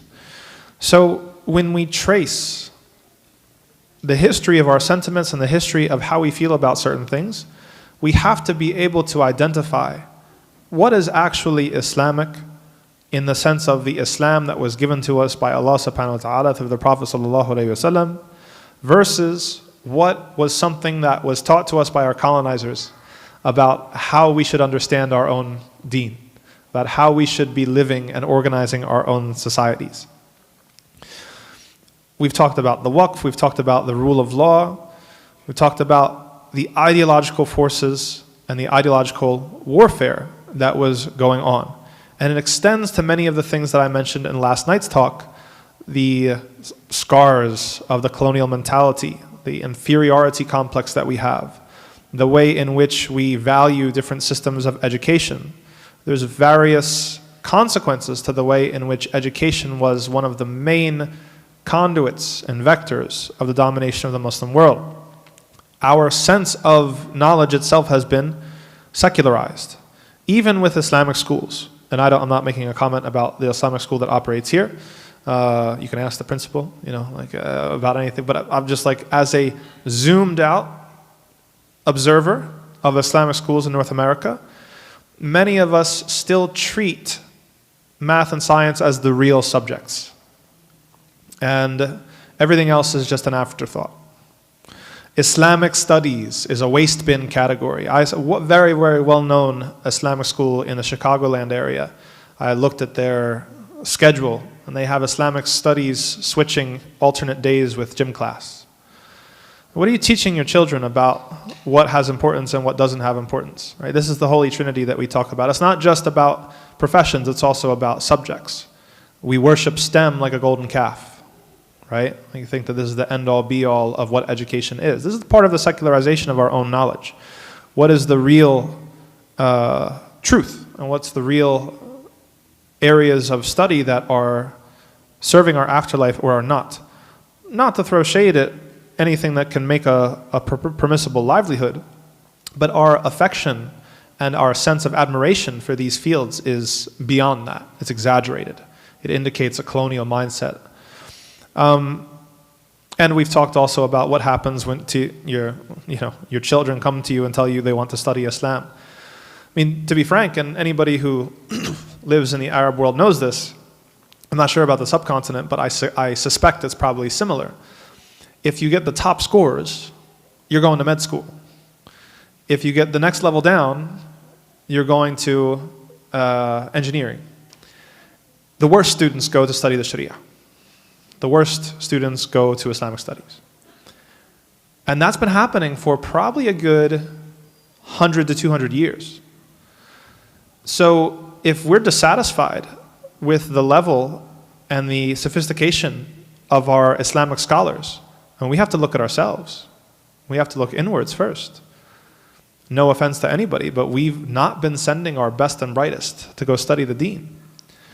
And they say garbage in, garbage out. Again, no offense, I'm not saying that people are garbage. But the principle is that in the times in which we live, when we have extremely complicated situations where we need real guidance, we need our best and brightest minds on these issues in order to find a way out. And we still live within the colonized mindset that, right down to the way that imams and religious figures are treated, the Molvis, these stupid Molvis, right? It's a thing. It's a thing. You're not expected to be intelligent. If somebody left their career of being an engineer to go study Islam full time and become like an imam or something, like you look at them funny. Like, wait, why'd you do that? Anyway, even the way that we teach Islam, and I'm going to give some, again, high-level remarks when it comes to Islamic education. Hopefully that can be beneficial. Not trying to point fingers at anybody. But that entire process that the colonial powers subjugated us to with codifying and ossifying something that was a lot more organic and localized, it had several consequences even for how we teach Islam today. In order to codify something, you have to write it down. And it has to be trapped within the pages of a book. That's very different to, let's say, the halaqat in Mauritania, where there's the oral culture. We're not trying to romanticize Mauritania or anything, we're just giving an example about oral versus written culture. Islam and Islamic scholarship throughout its history has had a nice, healthy balance of both. But the oral tradition and oral transmission was always seen as something very suspect and unreliable and unprofessional by the colonizers. That's why until Jonathan Brown, pretty much, nobody in the field of Islamic studies took hadith seriously.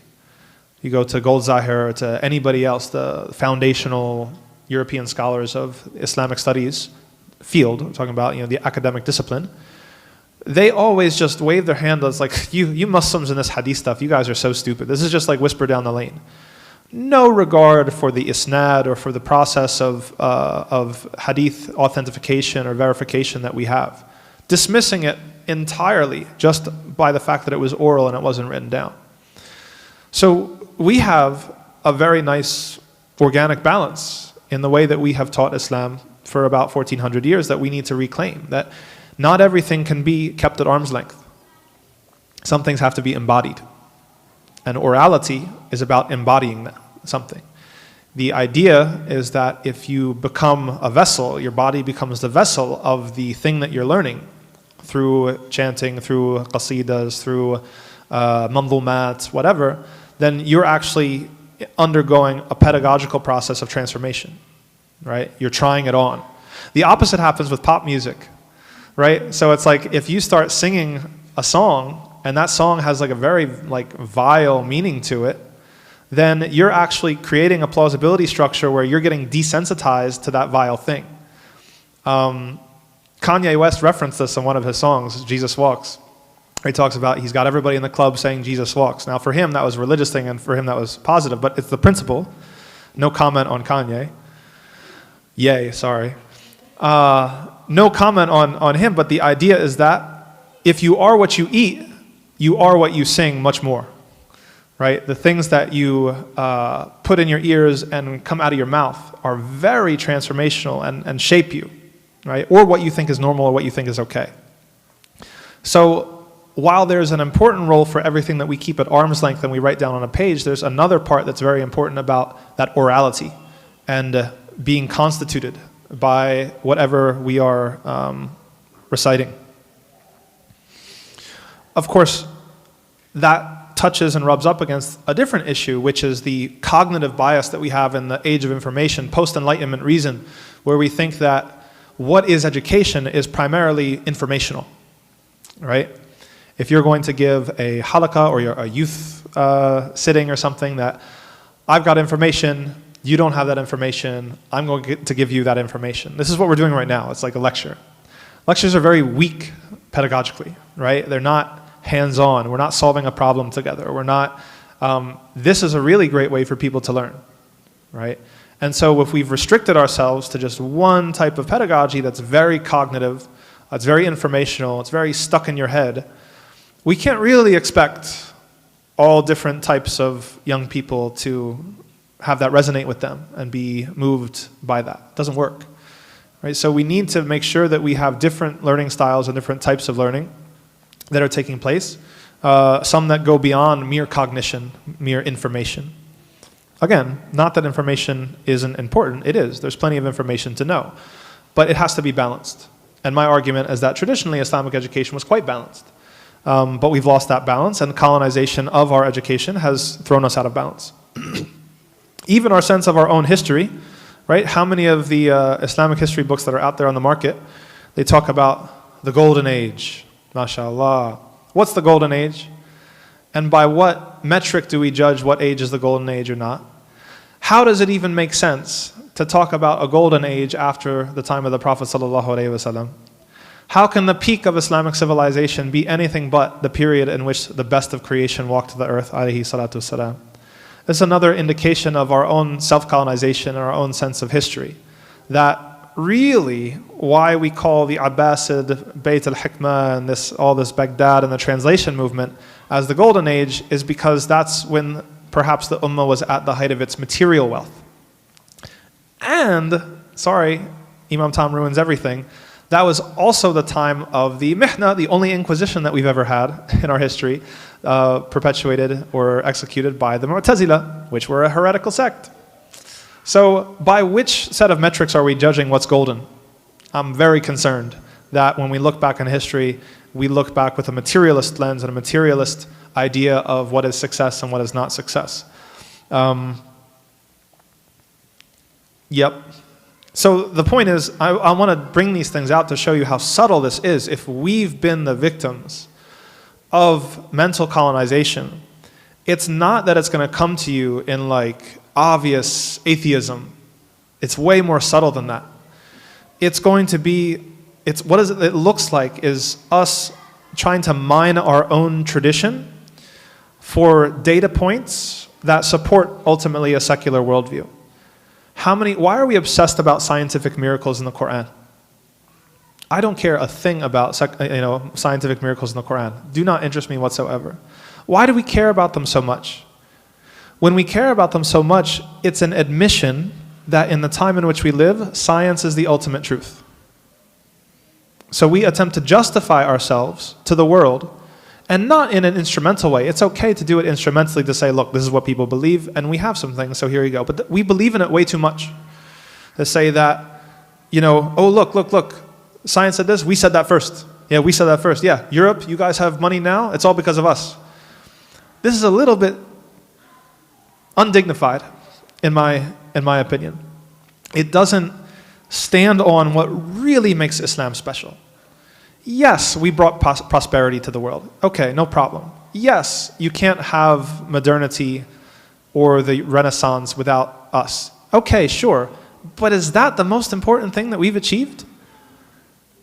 The final revelation, Tawheed, Islam, being brought to the entire world is the most important thing that we could achieve.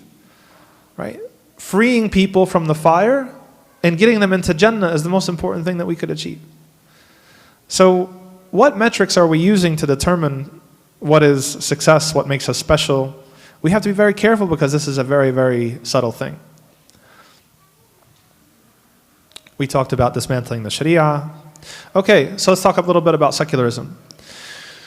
So, part of this process, and it's essential to understand, is the process of secularism. And secularism is one of the most misunderstood phenomena that is part and parcel of colonial domination of Muslim lands, especially the liberal age of colonialism. The first era, the explorer-genocider era of colonialism, was much more religious.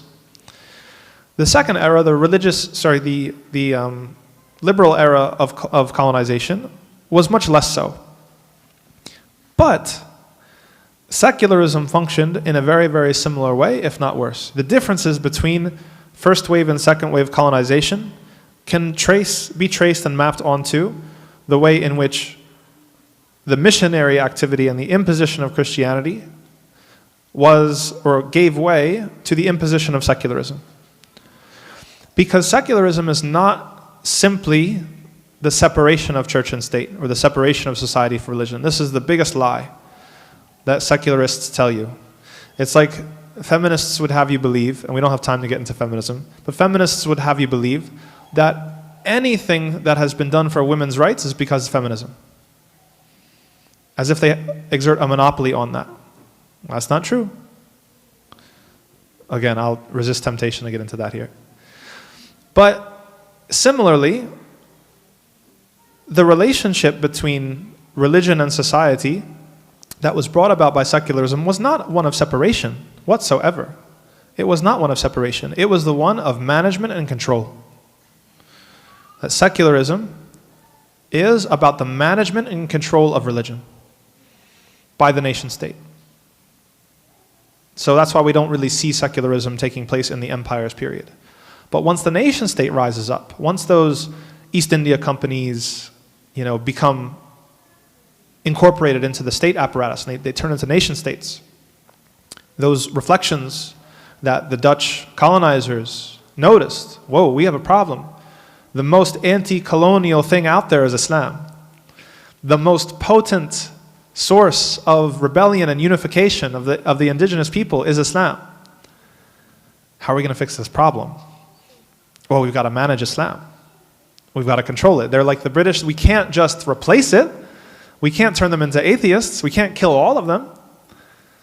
Rather, we have to produce a new type of Islam, a secular type of Islam, an Islam that is amenable to state control. So the centralization and control of the education system goes hand in hand with the centralization and the salarization of the imams, the qadis, the muftis, that now become state employees. And if you're an employee of the state and you're in the business of religion, well, it should be very obvious what you can and can't say. You can just go to Dubai, or go to Mecca, Riyadh, or go to Egypt, or go to Jordan, to see that we still live in this model. And even someone wanted to talk with me to talk about Iran. Were you trying to get me in trouble? Even the nation states that have been the loudest about being religious, at the end of the day, in my mind and analysis, are still secular states. Saudi Arabia is a secular state. They have instrumentally used Wahhabism for a long time until it wasn't convenient anymore. And then they dumped them. Now they've got American weapons contracts. They don't need the Medkhalis anymore. That's why Shakira is now giving concerts and things like that. The same with Iran and 12 Shiism. That Iran as a regime, the regime, it is a state-sponsored and state-controlled religiosity. If the state, if the state has a monopoly on what can be religiously said, taught, and thought, then this is not Islam really. This is rather the state's version of religion. And you can apply that to whatever nations that this fits into as well. The redefinition of religion, the redefinition of deen in a secular way, this is what it looks like. And a great book, I think I mentioned this perhaps the last time I visited. If I didn't, then I'll just say it again. That required reading for anybody who can read this book, it's not that hard to read, is The Myth of Religious Violence by William T. Cavanaugh. It's an excellent book in so many ways. One of the things that he does is he traces the definition of the word religion and demonstrates that religion used to be understood in a very, very similar way that the word deen operates and is defined. That deen, which is related to dain, which is a debt, is your obligation to your Creator. That it assumes within the definition that God is true. It assumes that the divine is a reality, and it beckons you and invites you to respond to that reality in a certain way. What religion means now, in the secular era, is as if religion is a category under which are different examples of, Islam is a religion, Christianity is a religion, Judaism, etc., are religions. And in this shift of one definition to the other, you can see exactly the work that secularism did. It took religion away from assuming the reality of God and the divine, and assuming your duty to it, to simply, this is just what you believe is true. You believe this is true. He believes this is true. She believes something else is true. Just like ice cream flavors, chocolate, vanilla, strawberry. Take your pick. It's not centrally about truth. It's not centrally about reality. There's no stakes involved. It's just like your culture. It assumes that religion is actually man-made and invented by people. So we talk about religion and the study of religious studies. The big culprit here is just about beliefs and rituals and symbols, this universal, supposedly universal language to talk about religion, as opposed to haqq, batil, right? Truth and falsehood.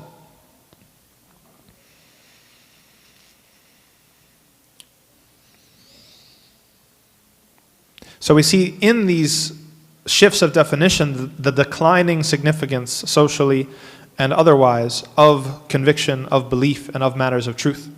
And this is essentially what the secular project was about, or the secularism project was about. It was about trying to transcend identifying as a believer. How are we going to come up with an identity that transcends these people's identity as believers? For people across the world, the majority of people even still today, the most important way that they relate to reality in their lives is through their identity as believers, servants of God. If you want to run a nation state, that's very inconvenient, because that means that people are going to have an allegiance to something above you. How do you come up with something that people are going to identify with more than that? Well, there's two actions to do here. One is to, what we just said, redefine religion, so it's not this ultimate transcendent allegiance to the truth, it's just your cultural practice, things that you think are true, you know.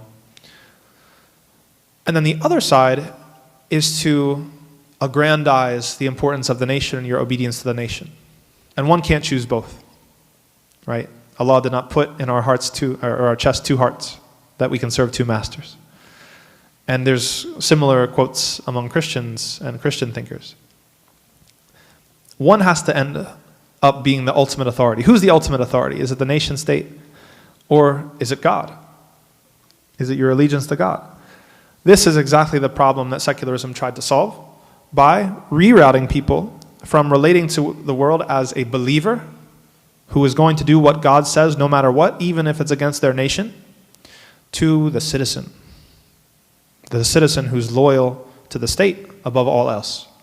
The citizen who will go and die for their country, which is the appropriate sacrifice, as opposed to dying for God, which is barbaric and crude. Lots could be said here, but I'm sensitive to time. This shift has changed the way that we even relate to ourselves, our sense of who our real self is. If religion is just what I choose to believe in, then what about people who don't believe in anything? Well, I've kind of admitted that the religious dimension to me is non-essential. It's optional. I have religion, you don't. That means that the real self is your material self. The real self is the secular self. Everything else is just, yeah, it's a hat. You can put on a hat. You don't have to put on a hat. Right? Put on my religion, take off my religion.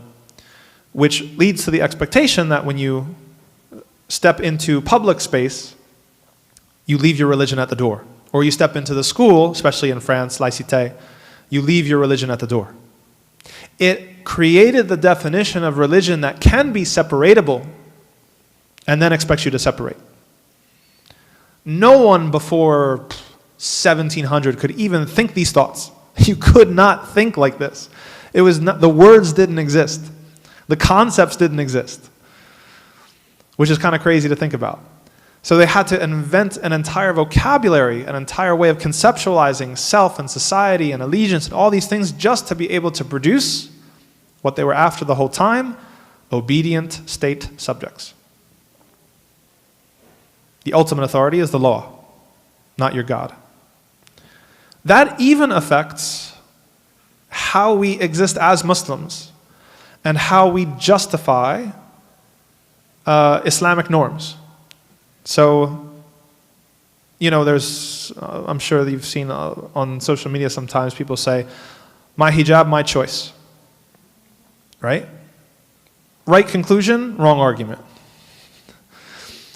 And this is indicative. This is not to say that, I mean, in a descriptive sense, yes, everybody chooses to obey Allah or to sin. That's like non-negotiable. But when it comes to what is the value that we assign to the hijab or to praying or to doing anything that we do in Islam? Is the value in because we chose it freely? That's luck. That's not the Prophet Muhammad ﷺ. Rabbit hole. Locke, by the way, is an interesting guy. He wrote and structured the vast majority of how we understand autonomy and freedom. In political theory, they call it negative freedom as opposed to positive freedom. Negative freedom is like, don't stop me from doing what I want. Positive freedom is like, I can't dunk, I'm going to work until I have the ability to dunk. Right? Positive freedom is like developing the capacity to do something that you couldn't do before. Political theory in the Western tradition almost completely ignores that type of freedom. They only focus on what's called negative freedom, which is removing obstacles. And Locke was all about removing obstacles, to the point where he was saying that anything that wasn't voluntarily chosen by me is a threat to my freedom and autonomy. Fast forward 200 years, that's how we get, I identify as X, gender, 17,000, whatever. Because there always has to be a horizon, a border that logic has to fight against, right? That I'm proving my autonomy, I'm demonstrating my freedom by rebelling against the unchosen identity that I have, or the unchosen relationship that I have, those evil parents that are always expecting me to do things, my religious tradition is so backwards, expecting me to do things, all these unchosen things that embed me in relationships of duty and obligation. Locke is the one that sets you up for wanting to rebel against all of that, because it's seen and interpreted as a violation of my individual autonomy. Locke did this by making an analogy between like a king and his territory. He said, your body is your territory. You have complete mastery over it. That capitalistic sense of ultimate sovereignty over your property. Therefore, you should be able to do whatever you want. Then John Stuart Mill comes in and says, well, there's the harm principle. It's like up until you harm somebody else. But yes. But it gets more interesting than that. When Locke was writing about autonomy and talking about autonomy, and we know this from that era, he was actually talking about something much more specific than he let on. So Locke was heavily invested in the slave trade. And Locke actually wrote the constitution for the slave colony of Barbados. A lot of people don't know that. So when Locke was writing about autonomy and freedom, he literally didn't intend it to be a document for every human being on earth. He was writing about the slave master. He was writing about the freedom of the slave master. And then the Constitution of Barbados actually becomes the model for the state constitution of South Carolina. So that's the founder of freedom and autonomy. So when we say things like my hijab, my choice, or I do what I want, or don't judge me, all these types of things that are rooted in Locke's autonomy, we're really losing the forest through the trees. Maybe, yes, in some way you're advocating for something that is correct, but the way in which you're doing it is problematic. It's going to lead you to more problems. Everything that Allah subhanahu wa ta'ala gave us, there's an expectation, there's an obligation, there's a duty that's baked into the relationship. Just like your parents, that's why Allah subhanahu wa ta'ala pairs obedience to parents with obedience to Allah subhanahu wa ta'ala so much in the Quran, because it's analogous, and Allah has the highest example beyond that, of course. But there is a structural similarity in that, as I tell my middle schoolers, any of you who had me, right? Your parents wiped your butt. They did. They changed your diapers. They wiped your butt. You're never going to be able to repay them. You come into the world with no freedom, with no choice. They did everything for you. You will live the rest of your life never being able to repay your parents. Don't you see the similarity between that and Allah subhanahu wa ta'ala? Except even more exaggerated. That Allah that gave you your eyesight, that Allah that gave you your motion, that Allah gave you everything that you have. You will never be able to pay back Allah or to be grateful enough for what Allah has given you. Where does Locke's autonomy fit into that model? It doesn't. You don't have that right over yourself that you can disobey Allah. He allows it to happen because it has value when you choose it, yes. But you literally are obligated. When Allah subhanahu wa ta'ala describes in Surah Al-A'raf, extracting the generations of Bani Adam and calling them to bear witness on the plain and saying that, don't you bear who is your Lord? And they testify. That's obligation. That is duty. This is very far from the way that Locke envisioned the world. And that creates different imperatives. That creates different sensibilities. Do we see? And then Disney comes along and pollutes our children's minds even further, and then gives you the examples of the evil father and the evil mother that are always controlling and trying to prevent me from living my best life, and doing what I want for fun, and it matches up perfectly with Locke. So we see how these ideologies have real consequences in how we experience and interpret our lives, and how we feel, even like how we feel about certain decisions. Right? When's the last time you heard a teenager say, it's like, yeah, my parents wouldn't let me go out, and they probably know what's best for me. I've never heard that in my life. I've never said that in my life. So, but that shows you how much work we have to do. Right? All right. We mentioned a little bit about how it shapes our senses of violence and pain. The state gets, in the secular system, the state gets to decide which types of pain are necessary and which are gratuitous. So necessary types of violence in our society, sports, right? CTE, UFC, NFL. People could be dying left and right, not remembering, they're 40 years old and they can't figure out how to get home from the grocery store. That's considered acceptable. Cutting hands though? Nope. Hudud? We're trying to show you how it structures. These are very ideological. They're very ideological sensibilities about what violence is acceptable and what violence is not acceptable, what pain is acceptable, what pain is not acceptable. Science is another one. We'll do anything for science, scientific exploration, set off a nuke somewhere to test, ruin the land, pollute people, and for generations, mess with their DNA, but it was for science. Factory farms, animals living in horrifying conditions. It's acceptable in our society. And there's a larger discourse here on animals and the environment. Francis Bacon, one of the founders of the Enlightenment, talked about torturing nature for its secrets. There's a paradigm within the Western philosophical tradition of this violent relationship to nature, and extracting and dominating, controlling.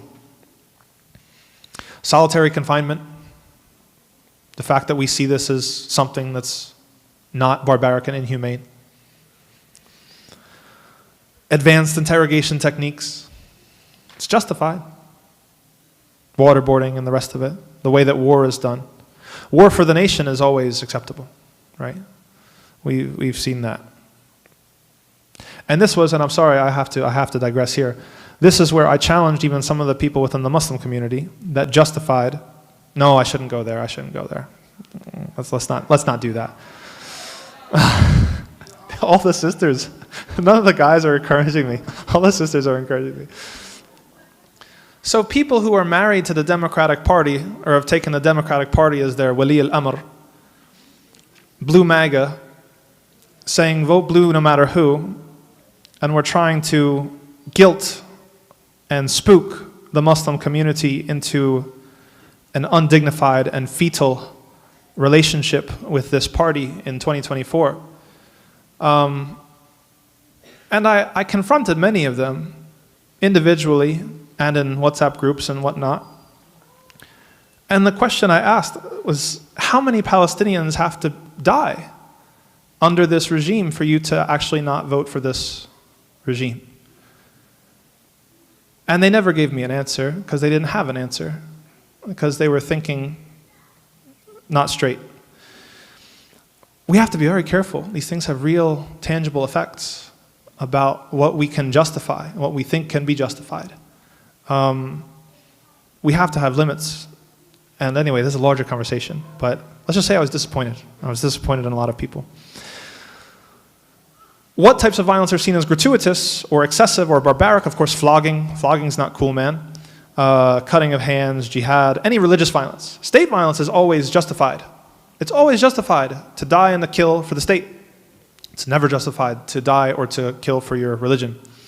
Even circumcision is now seen as barbaric. There's a movement to make illegal, to criminalize male circumcision by saying that, this is Locke. If you take Locke to his conclusion, why are you violating his bodily autonomy? Right? I mean, thankfully, there's enough cultural Christians and Jews and, of course, the Muslims that would stop that. But if you take Locke to his final conclusion or to his logical conclusion, that would be barbaric. The whole idea of eliminating religious violence, something that became more strong after the 1940s in America. Actually, up until the 1940s, religion was seen as something that kept society together, even in the Supreme Court. After the 1940s, the discourse turned, and we saw a different discourse that was very anti-religious. It said that religion is the cause of division and debate and disunity.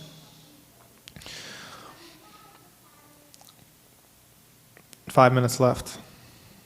Pressure's on. Clutch time.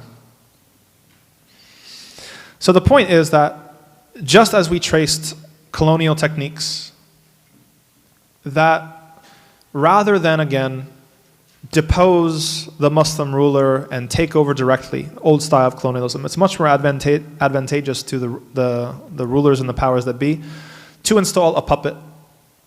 The same thing happened with religion itself. It's much more effective, rather than try to turn everybody into atheists and materialists, to install a puppet Islam, secular Islam.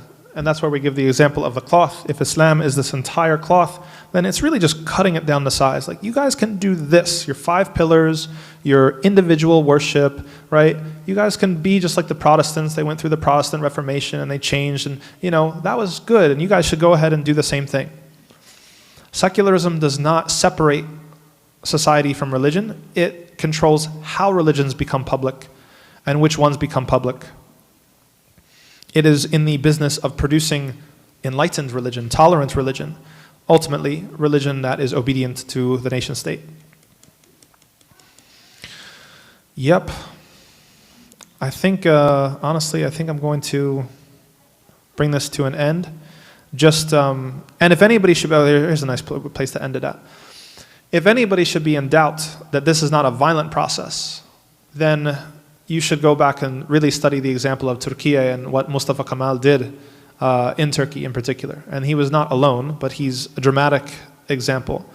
When all of the reforms that he forced upon the people of Turkey, which still live in the consequences of those quote-unquote reforms, really impositions, to the point of changing the alphabet, right? They used to write in the Arabic script, now it's in the Roman script. The Hijri calendar was banned, inheritance laws were criminalized, co-education was imposed. People did not want their men and women being educated together, but he imposed it. That no, you have to prove that you are European, you have to prove that you're enlightened, you have to prove that you're modern and advanced. We're going to force your boys and your girls together. Things like the fez and the turban, the hijab were outlawed and banned. Sitting on the floor was illegal. Eating on the floor was illegal. Right? Like, serious. Like, he went to its logical conclusion about what these things look like. And that's also why we have to understand precisely that this is not about an issue of identity. That this was a person who was Turkish. This was a person who was, yes, he was a conscripted elite from that society. He was educated in France. He was educated in the West. And so it's not simple enough, and we talked about this lesson when it comes to politics. If you see a Fatima or Muhammad that comes into the masjid, says, Assalamu alaikum, I'm running for office, and say, we have to support our brother. No, you don't. No, you don't. Your brother might be selling you out. He might be taking you to the slaughterhouse. He might have totally just used his credibility with you to exploit you. And honestly, up in 2025, that's happened more often than it hasn't happened. So we have to, Muslims are people of principle. And Islam is predicated upon the truth, not on an identitarian model. And what we mean by that is that, as Malcolm said, we support the truth no matter who says it. That we have to be wary of the Qaruns of the world. Okay, we have to be wary of the people that are from, when Musa alayhi salam earlier in Surah Al-Qasas gets into the fight, and he's beckoned to get involved by one of his own tribesmen, someone from Bani Israel. And he involves himself thinking, oh, this is easy. It's, it's someone from Bani Israel versus one of Fir'aun's guys. Easiest decision ever. No, actually, it turned out that the troublemaker was from his own tribe. So we have to be ready, as Allah subhanahu wa ta'ala says in Surah An-Nisa and elsewhere, bearing witness to the truth and justice, even if it's against our own selves, even if it's against our parents, even against, we're about the truth. And not only is this a restorative process that brings us back to the dignity of Islam, but it's also something that teaches and redeems society, because people respect that. And this is something that sets Islam apart from perhaps any other system or tradition. We're not Zionists. We're not just about us and flourishing for us, predicated upon the subjugation of not us. No, we actually want everybody to flourish, and we think that we have the best model for everybody to flourish. Right? And so it becomes an issue of da'wah, it becomes an issue of truth, it becomes an issue of seeing through all of these things that historically have accumulated that have taken us away from that. And that's 3:50 on the dot, and I hate going over time. So we'll end it here and we'll get to some questions. سبحانك اللهم وبحمدك أشهد أن لا إله إلا أنت أستغفرك وأتوب إليك. بارك الله فيكم. May Allah subhanahu wa ta'ala accept.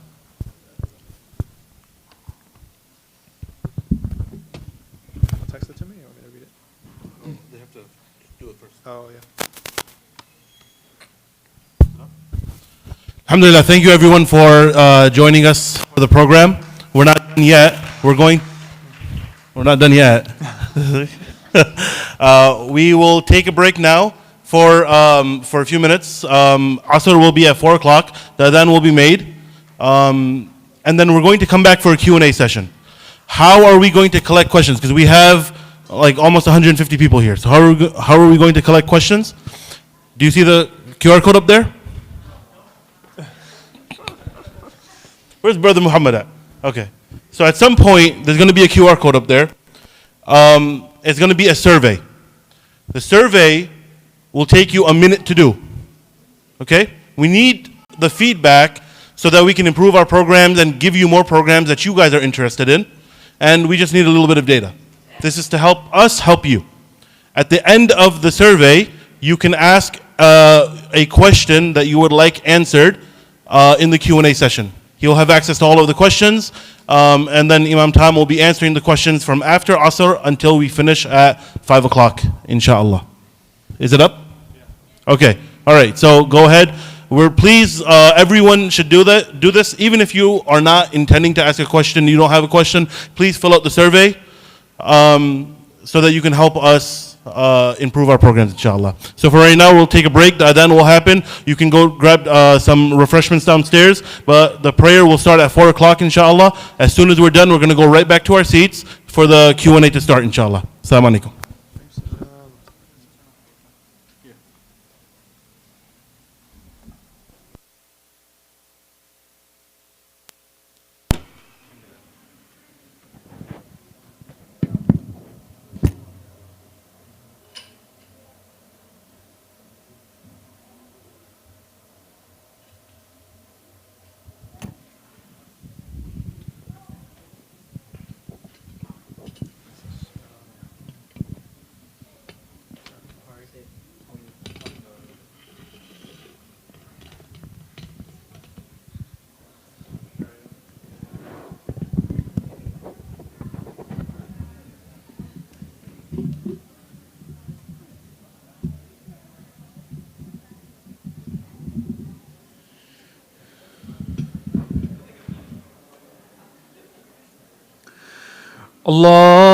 الله أكبر الله أكبر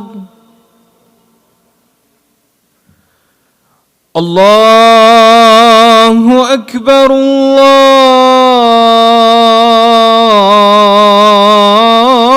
الله أكبر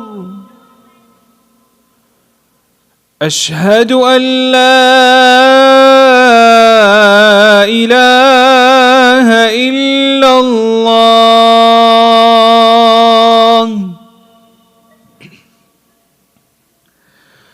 أشهد أن لا إله إلا الله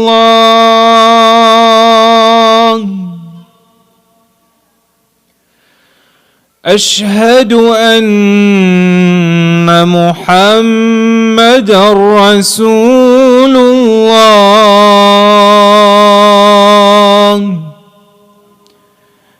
أشهد أن محمدًا رسول الله حي على الصلاة حي على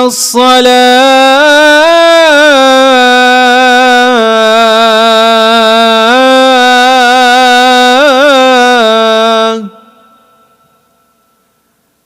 حي على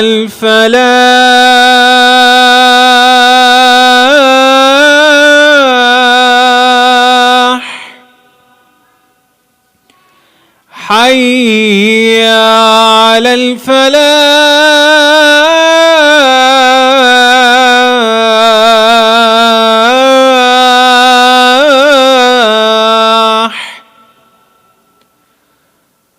الله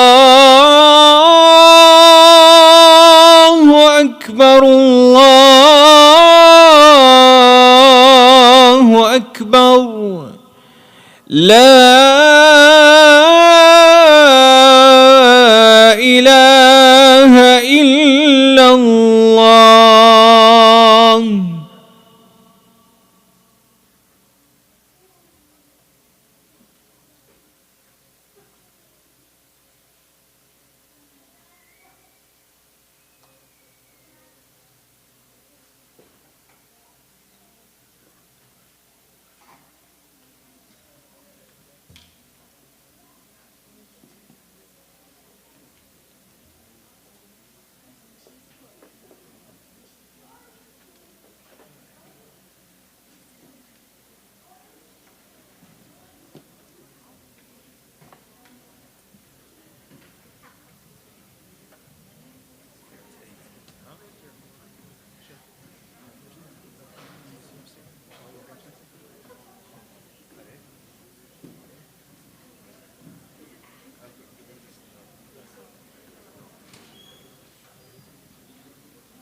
الله أكبر الله أكبر أشهد أن لا إله إلا الله أشهد أن محمدا رسول الله حي على الصلاة حي على الفلاح قد قامت الصلاة قد قامت الصلاة الله أكبر الله أكبر لا إله إلا الله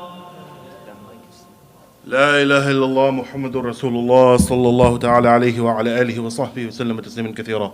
Straighten your lines to the best of your ability, close any gaps that you see in front of you or beside you, and pray this prayer as if it is your last prayer. Allahu Akbar.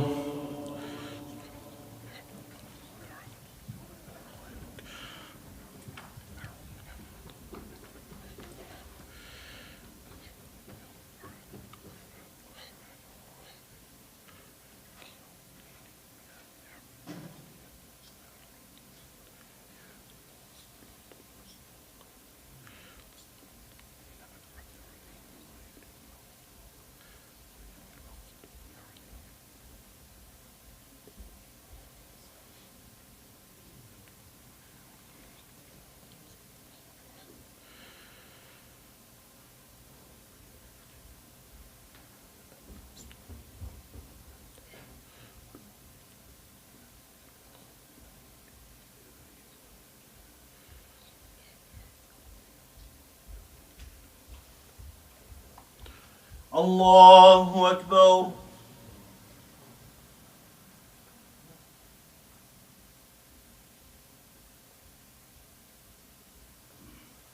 سمع الله لمن حمده.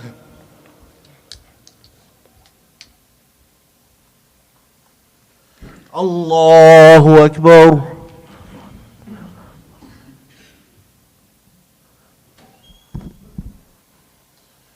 الله أكبر. الله أكبر.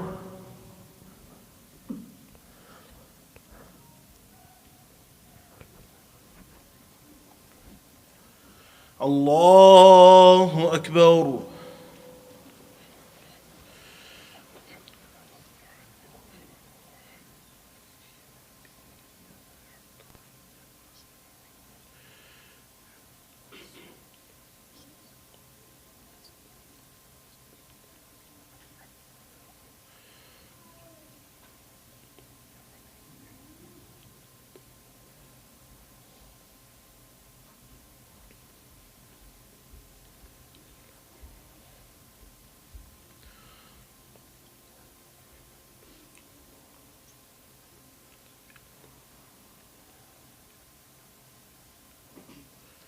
الله أكبر.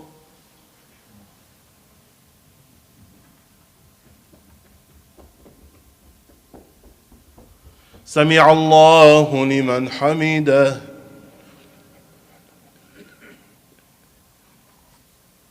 الله أكبر.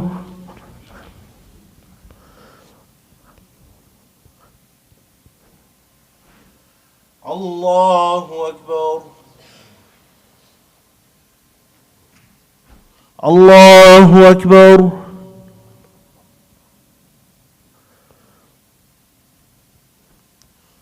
الله أكبر.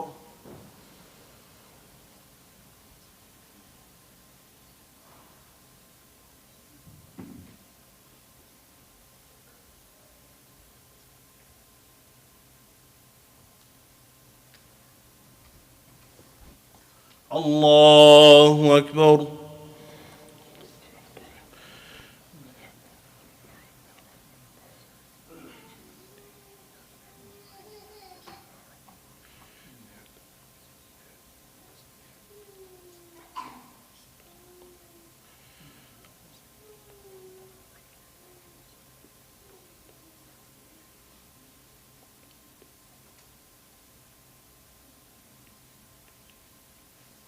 الله أكبر.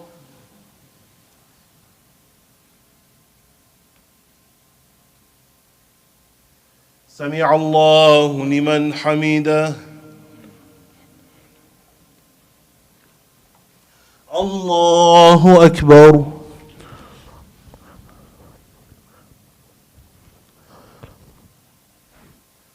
الله أكبر الله أكبر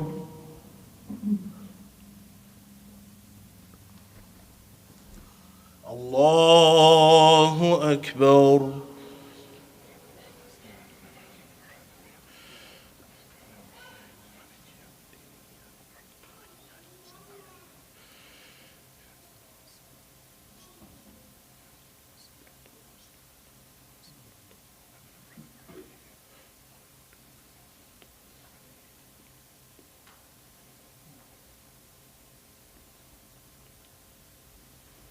الله أكبر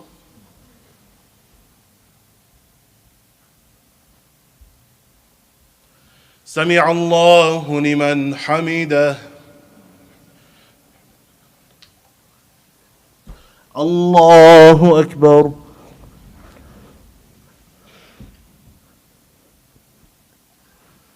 الله أكبر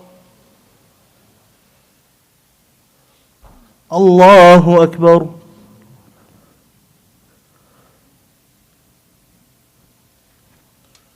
الله أكبر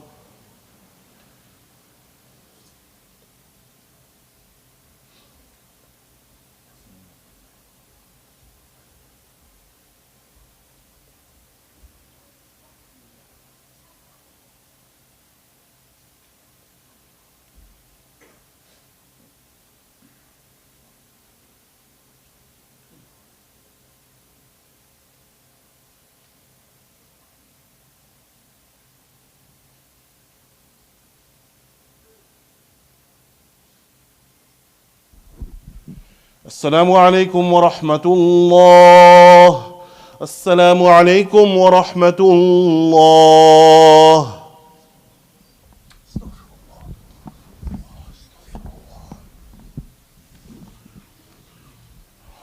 So inshallah now everyone after your dhikr in a couple of minutes we'd like everyone to go back to their seats so that we can start the Q&A. I'm going to take the QR code off in less than a minute. So just in case you haven't filled it out, please fill out the survey. In the survey, you have the opportunity to ask Imam Tom any question that you'd like. I'm going to pull all of that together and then send it to him, and then he'll just answer as many questions as he's able to, inshallah. And just a quick reminder, so we'll finish off by 5 o'clock, no later, inshallah. And then right after Maghrib, at 6 o'clock, we're going to start our youth halaqah. So Imam Tom will still be here, and this is a talk that he's giving specifically for the youth in our communities. And please encourage your kids, or if you yourself are youth, to stay for that program. It will be between Maghrib and Isha, and the topic will be secularism and Islam. Assalamu alaikum.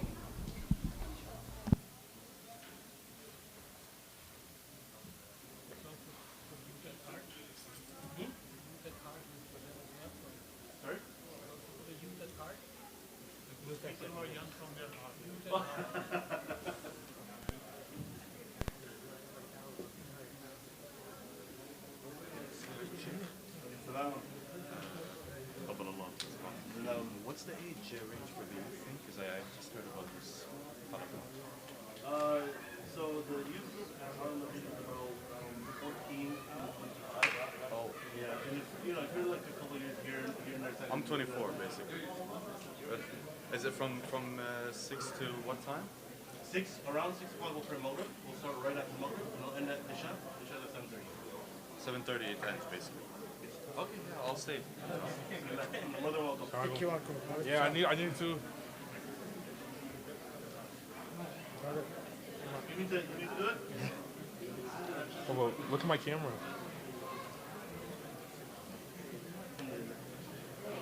Who mentioned the Yeah, the book. don't worry. Also, the halakha that you guys gonna have for the youth, can that be recorded and put on YouTube? It will be. Oh, excellent. There will be a link on the book website, the big website. Just go straight to the YouTube video. Okay. Our page on YouTube. Oh, okay. It's the same name. Under name book. Okay. So it'll be there. You can watch it live. My son went for volunteer somewhere, so I said, okay, he couldn't come because of that. So he went for HHRD volunteering in August, so I said, I'll see if I have report. Alhamdulillah. So, Sheikh, just one clarification. The halaqah is given by Imam Tom? Yes. Oh, okay.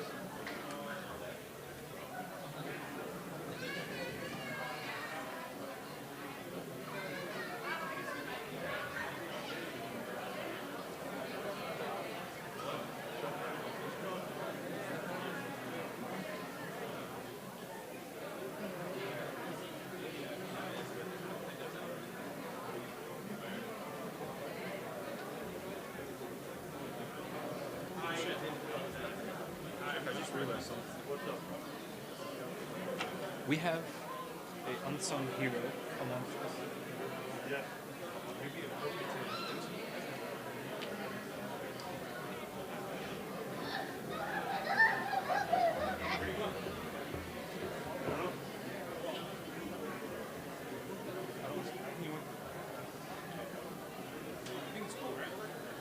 That's good. If he's okay with that, I'm okay with it. I thought you meant Jamalia.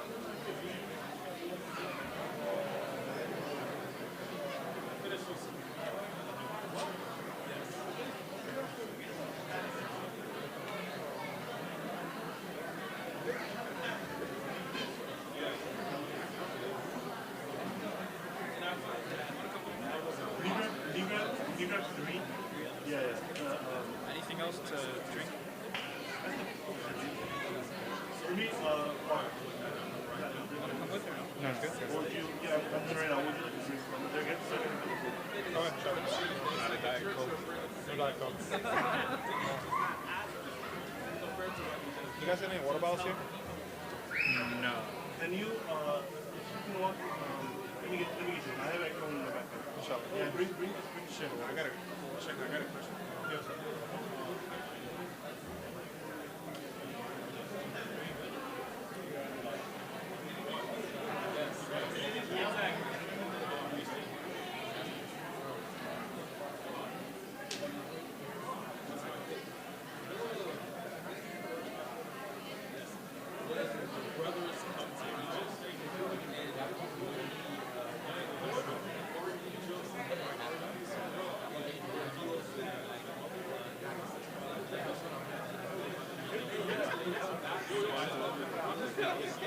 Let me calculate.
Okay, so if everyone can please take their seat, we're going to start right now.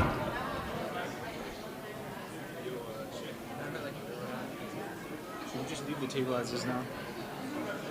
What do you mean? Oh, no, bring it back because it's still on.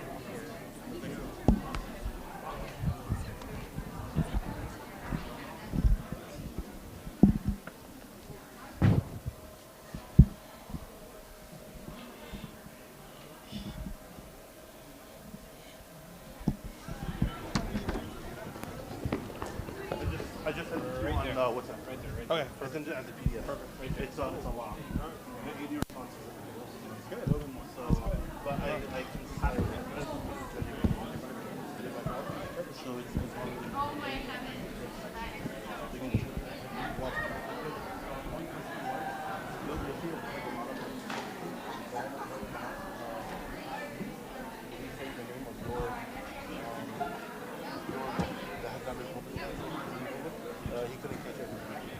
Oh, yeah.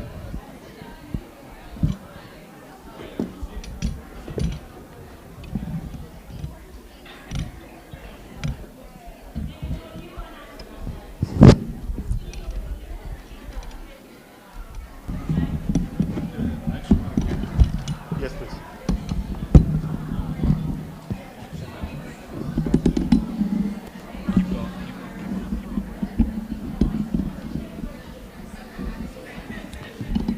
Thank you. What time we in? Top of the hour. Top of the 5, right? Alright. Bismillah walhamdulillah wassalatu wassalam ala rasulillah. We got over 80 questions. Allahu Akbar. I hope you're comfortable. We ran it through ChatGPT just to avoid doubles. Not my decision.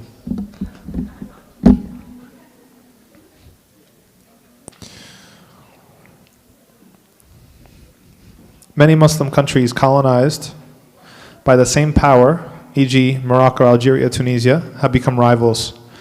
Do you attribute these national tensions to post-colonialism? Is nationalism a value inherited from colonialism or a universal human issue? The second part is easy. It's definitely not a universal human issue. It is definitely inherited from colonialism. And many of the borders that have been drawn around and through our ummah are purposefully there to divide us. Absolutely. And there are some cases of this that are more dramatic than others. But in general, absolutely. The divide and conquer tactics, as you saw from the very beginning in the first wave of colonialism, they were a feature of how to split the unity of the Muslims. That's not to say that, nobody in those particular nations is also guilty of perpetuating that. Of course they are. That's part of the problem, is that we're saying that the elite classes from these societies that are educated in certain ways, they become invested in those national identities and they act in ways that I would say are anti-ummatic. They're not ummatic ways of acting, but they are nationalistic ways of acting. So yeah, that's a problem. During the second wave, you mentioned that colonizers got smarter and Muslims resisted less. Why was this the case? Was it due to puppet governments? How do we reclaim our governments today? Absolutely, through the increased sophistication of governmental techniques, it became more difficult to resist, or resistance movements were thwarted more easily or earlier on. That being said, there is still plenty of resistance, but okay, even if you go to the immediate post-colonial, go to like the 50s and the 60s, okay, in the immediate aftermath of World War II. What's the status of Islamic movements in many of the Muslim majority countries? It's not good.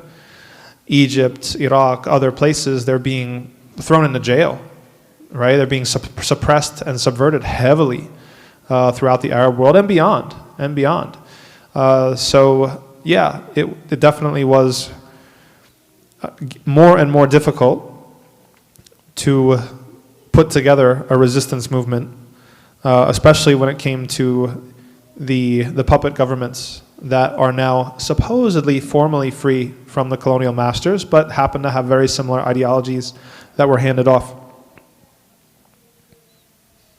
How do we reclaim our governments today?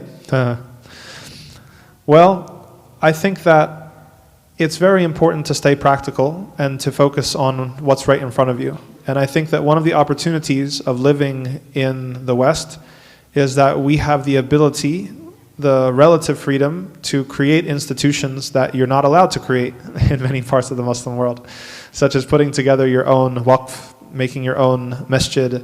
You know, it depends on where you go, but in many places in the Muslim world, you're going to get shut down right away. You're going to get thrown into jail if you try to do this. There's also the issue of this nation's foreign policy, which is relevant with Palestine and other places in the world, Syria and beyond, that it almost never ends up good for the Muslims in the place that the United States intervenes. And so we have reason to attempt to organize ourselves politically here to reduce and minimize the interference of the United States in the Muslim world. Think about what Egypt could have been like without US power. Think about what Morsi could have been like. Well, think about like Erdogan could have been like without US power breathing down his neck. How much water do you want me to drink, akhi? I mean, burikt, but yeah. Where were we? So, yeah, Imran Khan, you know, the list goes on. Not to cast these actors as angels or saints or saviors. They have their problems, but you can't deny that with US power breathing down your neck, it changes your calculus and it changes the way that you maneuver in the political space. This is a well-known tactic of the United States foreign policy of destabilization and actually paranoia. I mean, they tried to kill Castro over 100 times, right? So, I mean, you think that's going to make you a little bit paranoid? Yeah, it does. And it also makes you then turn in and, you know, falsely accuse people within your own groups. This is a deliberate policy of the CIA. So just to say again, it's like we have an interest in the United States not meddling or intervening in the Muslim world, and that we believe, or I believe I should say, that that will create breathing room and space for new possibilities in those places. What's crazy, subhanAllah, and part of writing this book was one of the patterns that emerged was how much, despite everything that we've been through as an ummah, how without interference, the Muslims were figuring it out. Like Somalia was a powerful example where you have the Sharia courts that were getting together, that were actually starting to figure it out and bring good governance, or at least, you know, basic good governance to Somalia until the US backed the Ethiopian invasion. And then after the Sharia court system and movement was snuffed out, Shabab took over. Right? So you see, this is a recurring history that we see actually replicated all throughout the Muslim world, that if we're left alone, we'll figure it out. You know, we can do it, but we do need to be left to ourselves and not interfered with by the major powers. But so there's an interface there. There's an interface of what we do here and what goes on there. We don't have to figure it all out, right, for Muslims that are living outside of the country, but we have to remain, I mean, everybody loves to comment on geopolitical issues, but we have to stay also focused about what's in our sphere of influence. And there's a lot that's within our sphere of influence. Another thing is the scholars, right? You know, in many places, the scholars that criticize the governments are locked up, right? So either being a physical, literal refuge for those scholars gathering here and being able to continue to teach and networking them, and that's also in its own way, a service to the ummah, right? If you think about how, you know, again, for all of its problems, but Istanbul became the hub of a lot of the Syrian scholars, you know, after the Arab Spring, and a lot of other scholars from around the ummah that had to flee their countries. Also Egypt, a lot of Egyptian scholars that headed to Istanbul. We need different places where people can take refuge when certain governments crack down.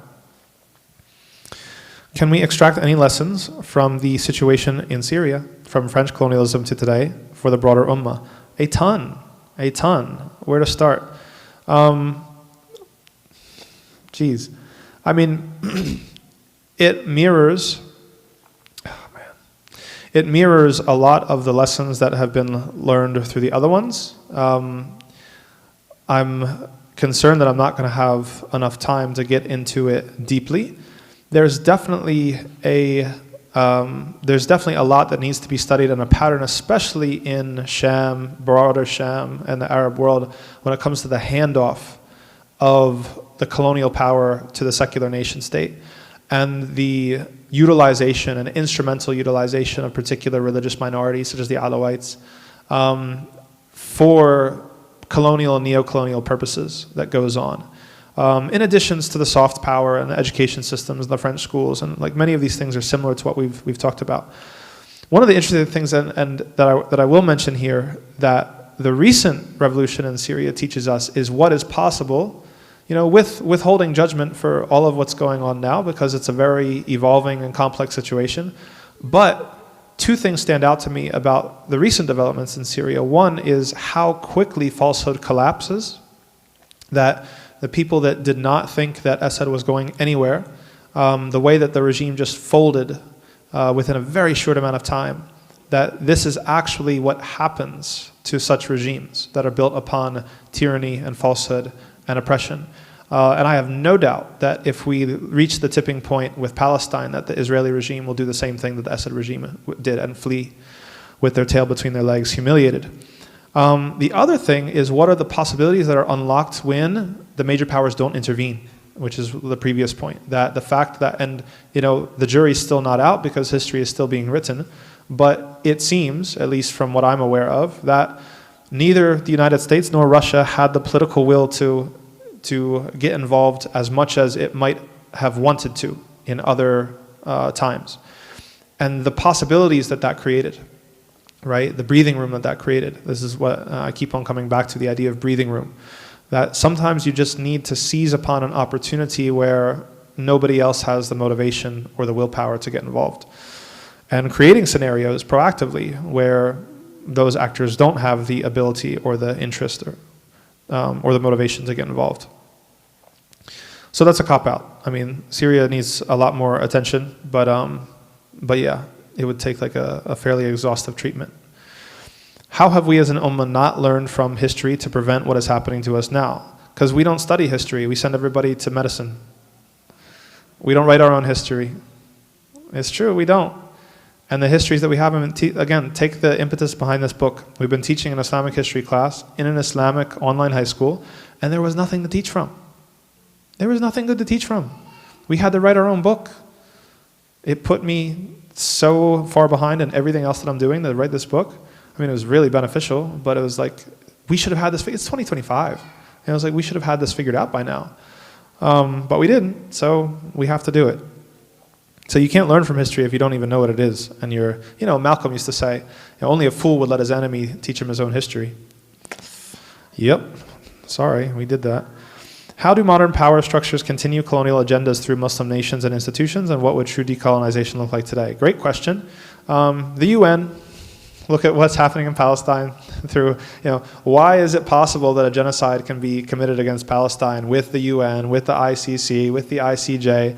These things are not happening despite these institutions. They're happening because of these institutions and the way that they were constructed.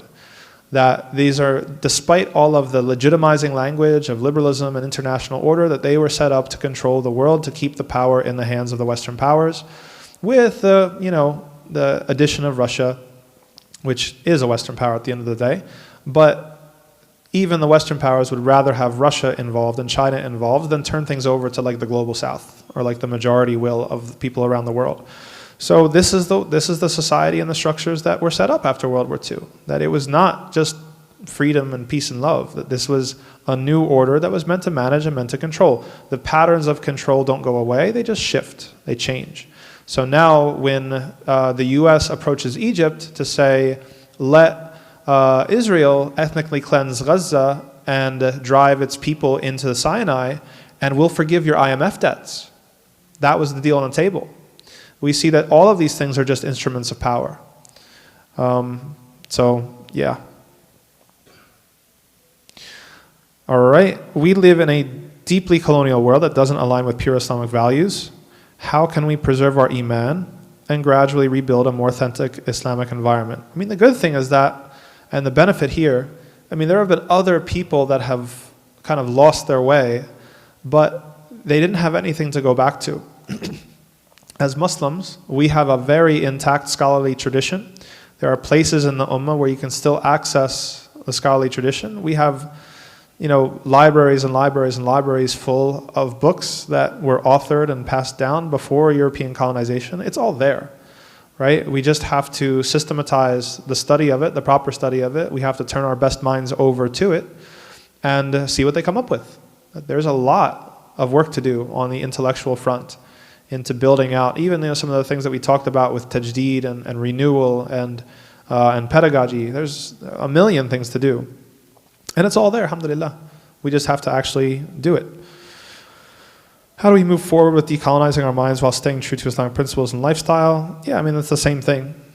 That's a very similar question.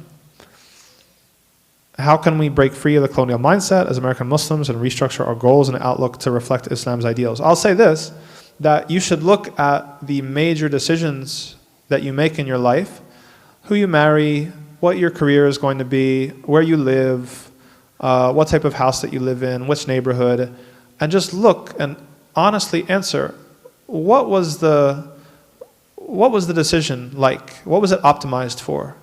Was it optimized for what is pleasing to Allah subhanahu wa ta'ala? Or is it optimized for some material gain or status symbol or something like that?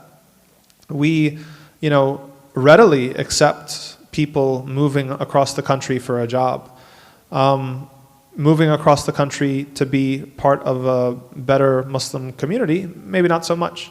Moving across the world to go study Islam, they look at you like you're crazy, right? So it's like these show our priorities, right? Are you tucking in the prayer around the things that you do in the day, or do you tuck in the things that you do during the day around your prayer? And your kids especially pay attention to this. They're not stupid. Like, they're very, very smart. Do you take your children out of Quran class for karate or sports or whatever? Or do you take your kids out of karate or sports for Quran class? They pay attention to what your priorities are, and they will learn very quickly if you are prioritizing the deen over the dunya or vice versa. So it's in those major decisions. It's like, yeah, I'm going to take a pay cut with a job that I believe is more pleasing to Allah subhanahu wa ta'ala. Yeah, I'm going to live in like a less good neighborhood, right? But it's got more Muslims living in it and will be closer to, the other Muslims and to the masjid. These are major decisions that's what it looks like, to try to optimize your decisions and your thinking and your prioritization for what is pleasing to Allah. How do we look past colonial definitions of concepts like freedom and religion that have created doubts? Yeah, so I mean, it's what we're living for. It's a similar but adjacent question. That when it comes to, a common one is like moving out. Like, what's the expectation between your parents and yourself? Like, are you going to, I know it's difficult to live with parents, and some parents, they transgress on what is their on Islamic concerns when it comes to how they should treat their children and their children-in-law. But that being said, and there is strength in collectiveness and collectivity, that, when people, like in some of the Arab countries, for example, it's like if they have a whole apartment building for an extended family and the different, nuclear families or in each shukka, like that's very intelligent. And that's, I think, a potentially revolutionary way to move in society. I remember when I was up in Utica, and there's a lot of refugees and Rohingya refugees, and I was talking to one of the young men who was a hafidh, who was Rohingya, and he said, yeah, if I get married to this potential spouse in, like Ohio or something, it's like my whole family's moving with me. Like, the whole family's going to pick up and move. Like, that's very radical, and that's very anti-individualist. It's very anti-colonial as well. So rethinking things like this, right? Also rethinking in terms of freedom, like, we have to think about duty. What's your plan for your parents when your parents become of old age and they need your help, right? I hope it's not the nursing home. What's your plan for if you have relatives that, have either Down syndrome or a disability or something like this? Like, the Western model is like, that impinges upon my freedom as an individual, I'm going to put them in some sort of home or something.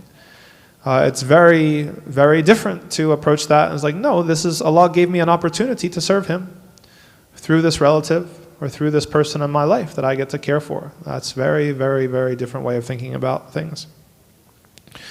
In a secular and capitalist society like the US, how can we flourish as Muslims without compromising values? Can we operate independently, or must we engage selectively? Okay, a little cryptic in the end there, but I'll try to think of what you mean. So flourishing can happen, but okay, I'll give you an example. I was in New York City a couple weeks ago, in Flushing, Queens, and the hotel that I happened to be in was part of a Chinese mall, okay? And I want to tell you, there's like multiple stories of just Chinese stuff going on. It was like entering into a different world. It was like you look at the map of like all the stores, not a single brand that you would recognize. And it's like, these are kuffar, and they've done it, and why haven't we done that? Why don't we have our own businesses? Like they had like everything from restaurants and cafes, and they had like, you know, video game stores, and they had like even like a pool for kids and swimming lessons and stuff like that. And it's all just for their community. That's what autonomy looks like, right? And that's flourishing as well, because nobody can come and say to you, hey, it's like you're a tenant and like the landlord is the Zionist, and I don't like what you said about Gaza or Palestine, and now all of a sudden I'm going to jack rents by a third, right? That's weakness. So it's not like, I don't want anyone to confuse, you know, some of the companions were rich, but they also understood that when it was time to gather collectively funds for a particular initiative, they gave it all. They gave it all. And the ways in which they engaged in livelihood and making money were all optimized for Allah's pleasure, right? They were in the bound, not just individualistically within the bounds of what Allah permitted. That's important, of course. But they were about collective empowerment and autonomy. You know, when the Prophet ﷺ came to Medina from Mecca, there was already a souk that was operated by the Jewish tribes. But the terms of entry to participate and to be a vendor in that souk were not equitable, such that the Prophet ﷺ established his own souk. And that was where the Muslims traded, and that was very important to the economic autonomy of the community. The story of Uthman and Uthman's well, when they were water scarce, they were enduring water scarcity, and there was a Jewish man who was, you know, who owned the well, and it was a problem for the Muslims. And the Prophet ﷺ got up among everybody and said, whoever purchases this well is in Jannah. And Uthman jumped at the opportunity and then, you know, did what he did. It's about economic autonomy, right? So we should have malls that are just Muslim-owned businesses. We should have, you know, we should be renting. We should be the owners and the people who have this type of power, because there's autonomy and there's freedom in that type of power. So that's part of what flourishing looks like. And unfortunately, this is something I learned this summer talking to a lot of South African scholars for the first time.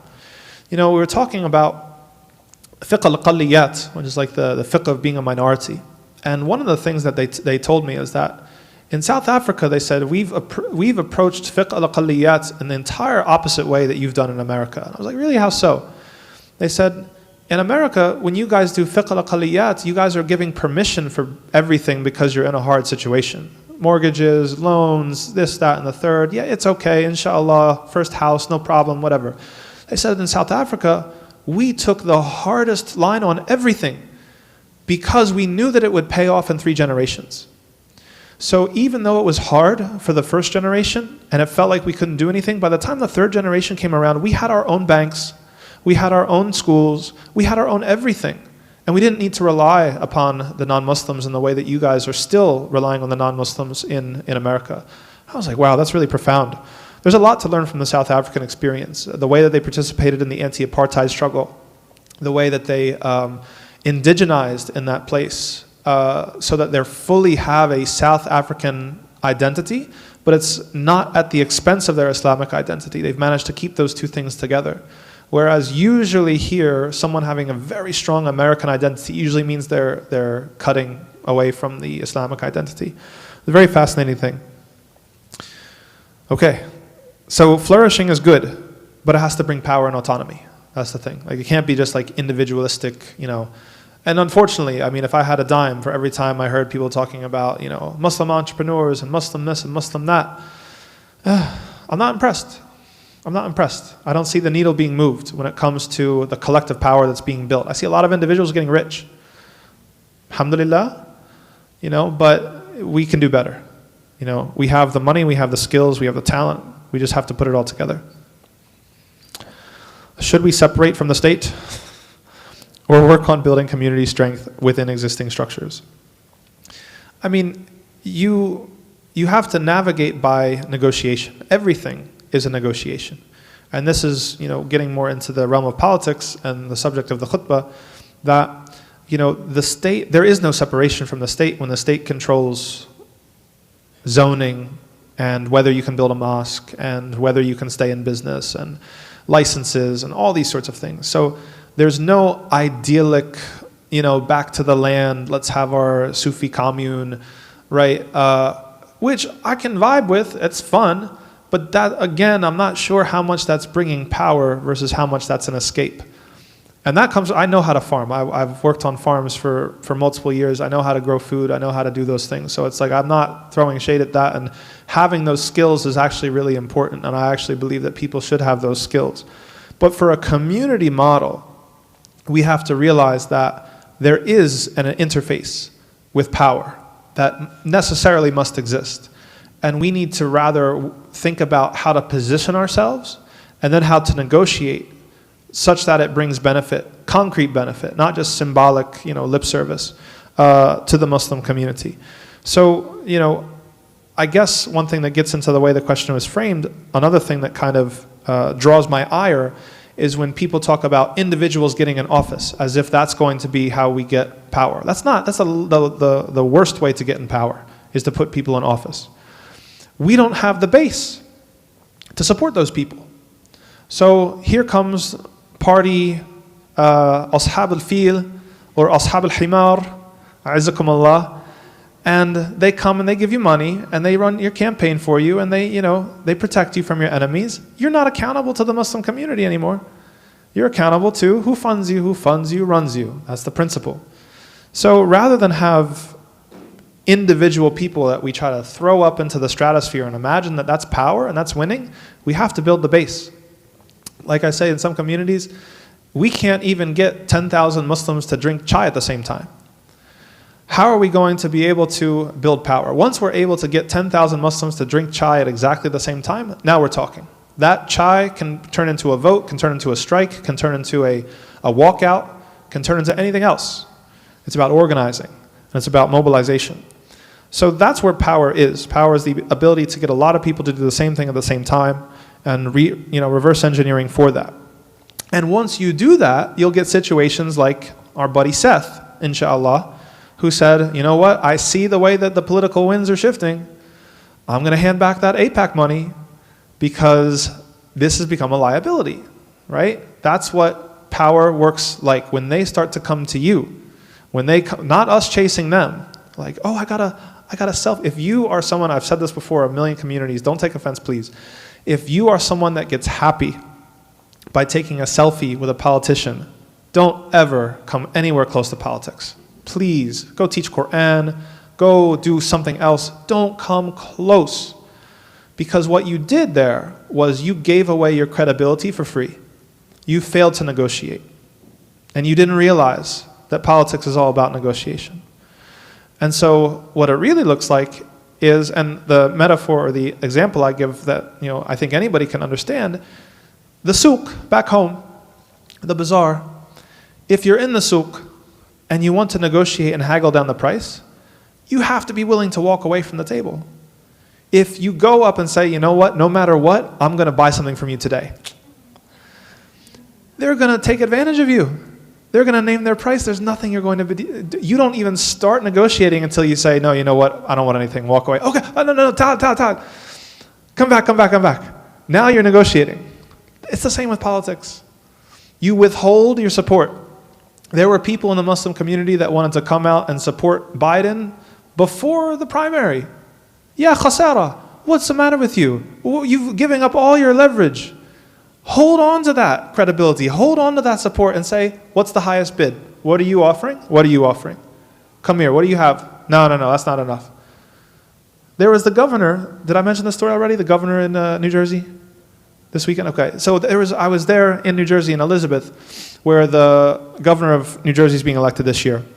They sent the lieutenant governor candidate, which is like the running mate. he had nothing to offer the Muslim community. His only line was, we're not Trump. My opponent is going to be Trump for New Jersey, and I'm not Trump. And we were pressing him on Gaza, we were pressing him on total, like, empty answers. His only argument was that, I'm not Trump. Habibi, in 2025, that's not good enough anymore. That's not good enough to win my vote. It shouldn't be good enough to win your vote. We have to demand more. And we have to have the self-respect and the dignity to demand more. And say that, no, sorry, you have to earn my vote. You can't threaten me or blackmail me with how bad the other guy is in order to get my support. So all of this is failure to negotiate. So that's what it looks like. There has to be an interface with the state and with power, but we have to understand what's going on. We have to build leverage and negotiate. And that's how I believe the Prophet ﷺ dealt with power as well. How do we decolonize our education system for ourselves and future generations? I mentioned some of this stuff within the talk, balancing orality versus, cognition and information and writing, structuring the day in ways that reflect the importance and the centrality of the salah and of Islam, and that everything else comes second. When it comes to there's structural things such as making sure that our Islamic schools are well funded and that our Islamic teachers or Islamic school teachers are well credentialed and know what they're talking about. There's just pedagogical stuff such as not just lecturing and talking to people, but hands-on learning and problem-solving learning and different learning styles. There's a million things. And maybe one thing above all is making sure that people understand that Islam is to be spread. Islam is meant to be shared. Fine, we don't like the word spread, maybe it's a little shared. Islam is meant to be shared, and it's meant to impact society. And if you're not using your Islam to impact society, then you're probably missing a lot. How would you design a decolonized education system if you had full authority? Mwahahaha. Full authority. I don't have time to answer that. In today's world, how can we balance Islamic education with the value placed on Western STEM education? Yeah, I feel like I addressed this already. It's not so much about balance. I don't think, because that balance presupposes that we're putting Islam is for Monday, Wednesday, Friday, and then STEM is for Tuesday, Thursday. It's more about incorporating everything that we do for Allah subhanahu wa ta'ala. I'm not anti-STEM. I'm anti our relationship to STEM. Our relationship to STEM is one that is ideological, not one that is practical and instrumental. It's the same with the politicians, right? We see Imam Dani, we're like, oh my God, first Muslim mayor, who cares?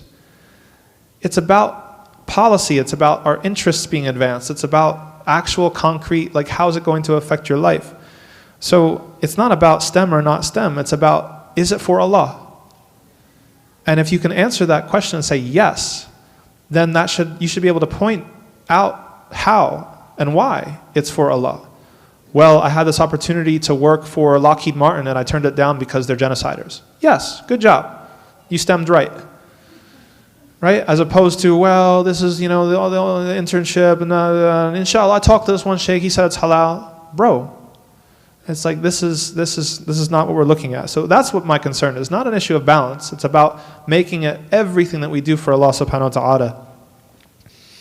What would it take to reverse the colonial mindset that places STEM above Islamic sciences, especially in societies like Jordan?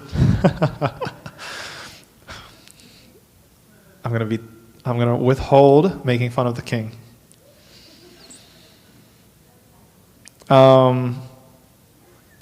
That's really a funny question. I've never been to Jordan. I don't have plans to visit any of these dictatorships until the regimes change. I don't want to disappear. So let's take Jordan out of the question. We just have to, I think I already answered this earlier in the talk. It comes back to our priorities, and priorities are reflected in decisions. As a parent, how can I protect my children from biased history curricula in American schools? Homeschooling is great, and also letting your children go study history or study early childhood education or study education so that we develop these things. When LGBTQ was at its high watermark, we had to rely on Christian curricula because we didn't have our own, because we don't put enough Muslims into education. Yeah, So there is a type of diversification that has to happen with how we approach our children's disciplines and careers and things of this nature. But we have to write it. We have to write it and we have to do it. And yeah, if it means improving our own schools or homeschooling or whatever it means in order to reassert that autonomy and recapture our sense of history, then so be it. How do we determine which Islamic institutions or leaders are still influenced by colonial thought and which are trustworthy? You know, the scholars of old have talked a lot about this. If you see scholars at the doors of the sultans, then you should run from them. And I'll refrain from further comment. Apply it to whoever you like to apply it to. What resources would you recommend? I'll put it this way. Jail is the honor of the scholar. Prison terms are the honor, the sharaf of the ulama. All of the fuqaha who started the 4 schools, all of them went to jail. Abu Hanifa, Imam Malik, Imam Shafi'i, Imam Ahmad, Al-Bukhari went to jail, Al-Ghazali went to jail, Ibn Taymiyyah went to jail.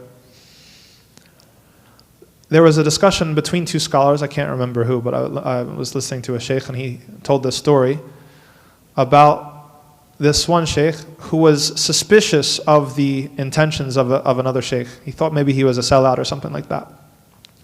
And then that other sheikh actually caught a bid and went to jail.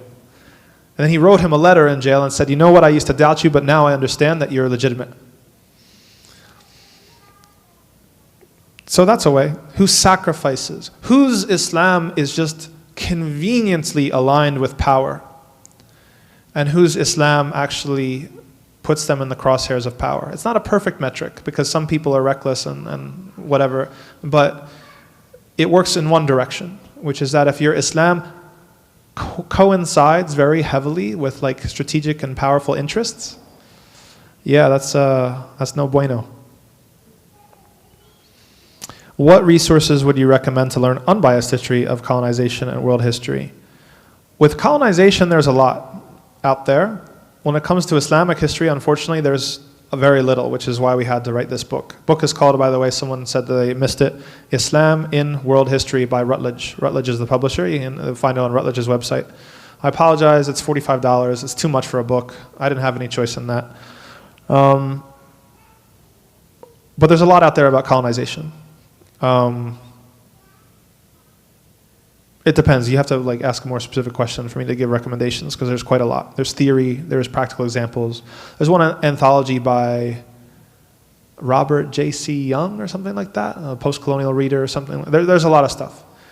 I mean, even just if you want to go by region, there's a ton of stuff. South Asian literature has a ton of stuff. Homi Bhabha has a ton of amazing stuff on colonization for the subcontinent.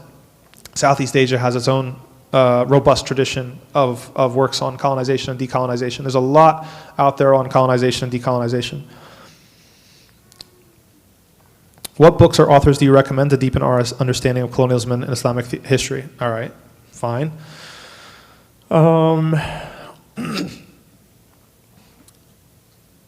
Halak's difficult to read, so I won't recommend Halak.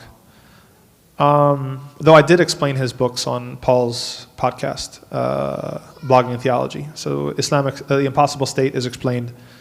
Most of Restating Orientalism is explained on the Blogging and Theology podcast.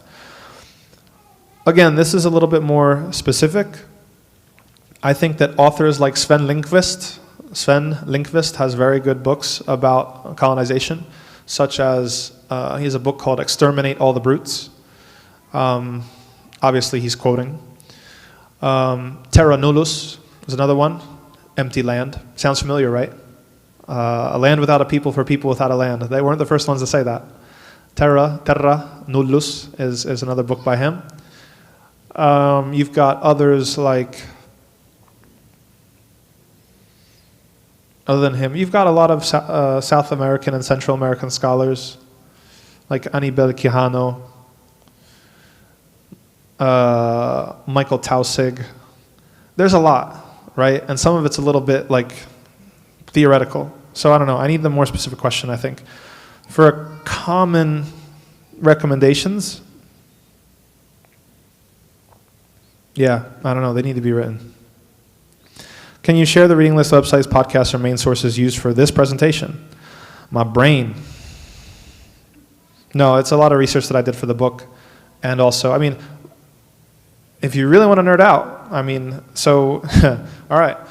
So you can go from Michel Foucault, The Order of Things, to Talal Asad's Formations of the Secular, which if you can read that book, I'll like kiss your hand. It's a hard book. Talal Asad, by the way, is the son of Muhammad Asad, the famous convert who wrote A Road to Mecca. Sabah Mahmoud has some interesting stuff. She had a really fascinating book called Politics of Piety about the mosque movement in Egypt, especially for the sisters. She explores like feminist theory and her own sort of reconciliation with the hijab. Again, a bit theoretical, but it's a compelling book. If you go to South Asian scholars, ones that aren't Muslim, they write extensively about post-colonial theories such as Chakrabarti, Gayatri Spivak. Homi Bhabha's good because he's got nice short books and he's very easy to read. So there's a lot. There's a whole lot out there. And there's other traditions that I'm less familiar with. I know that Nigeria has a robust tradition of anti-colonial scholarship as well, but I'm less familiar. Can you recommend resources on how the Waqf system worked historically in Islamic societies? Halak has done research on this. If you check the footnotes of Halak's Impossible State and Restudying Orientalism, follow his footnotes, which is good practice for any serious academics anyway. You read the footnotes of your favorite books and then follow the trail. Please share the books you read for your research. Is there a list of good reads on the history of colonialism effects on the Ummah? These are all very similar questions. All right. Whoever funds you runs you. How does that apply to Israel being funded by US tax dollars? That's a good point. But it's a little bit complicated by the way in which Israel blackmails US politicians, right? So they extort United States support, okay? It's a little bit, there's money that's given freely. So when the Democratic Party comes to a potential candidate, that's money given freely because they know that it's a big fat string that they're attaching to you. It's not no strings attached. When it comes to Israel and the US, the relationship's a bit different. That a lot of the taxpayer dollars are extorted from America in various means. If the nation-state model isn't correct, what model do you propose? How should we fund masajid, schools, etc.? Well, it's not just about something not being correct. This gets more into Halak's territory. It's about the nation-state model. His main thesis across 2 or 3 of his books is that the nation-state concentrates power in ways that are completely and fundamentally contradictory to Islam.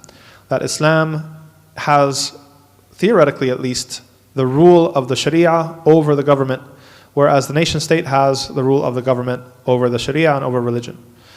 That's very simplified, but that's, in a nutshell.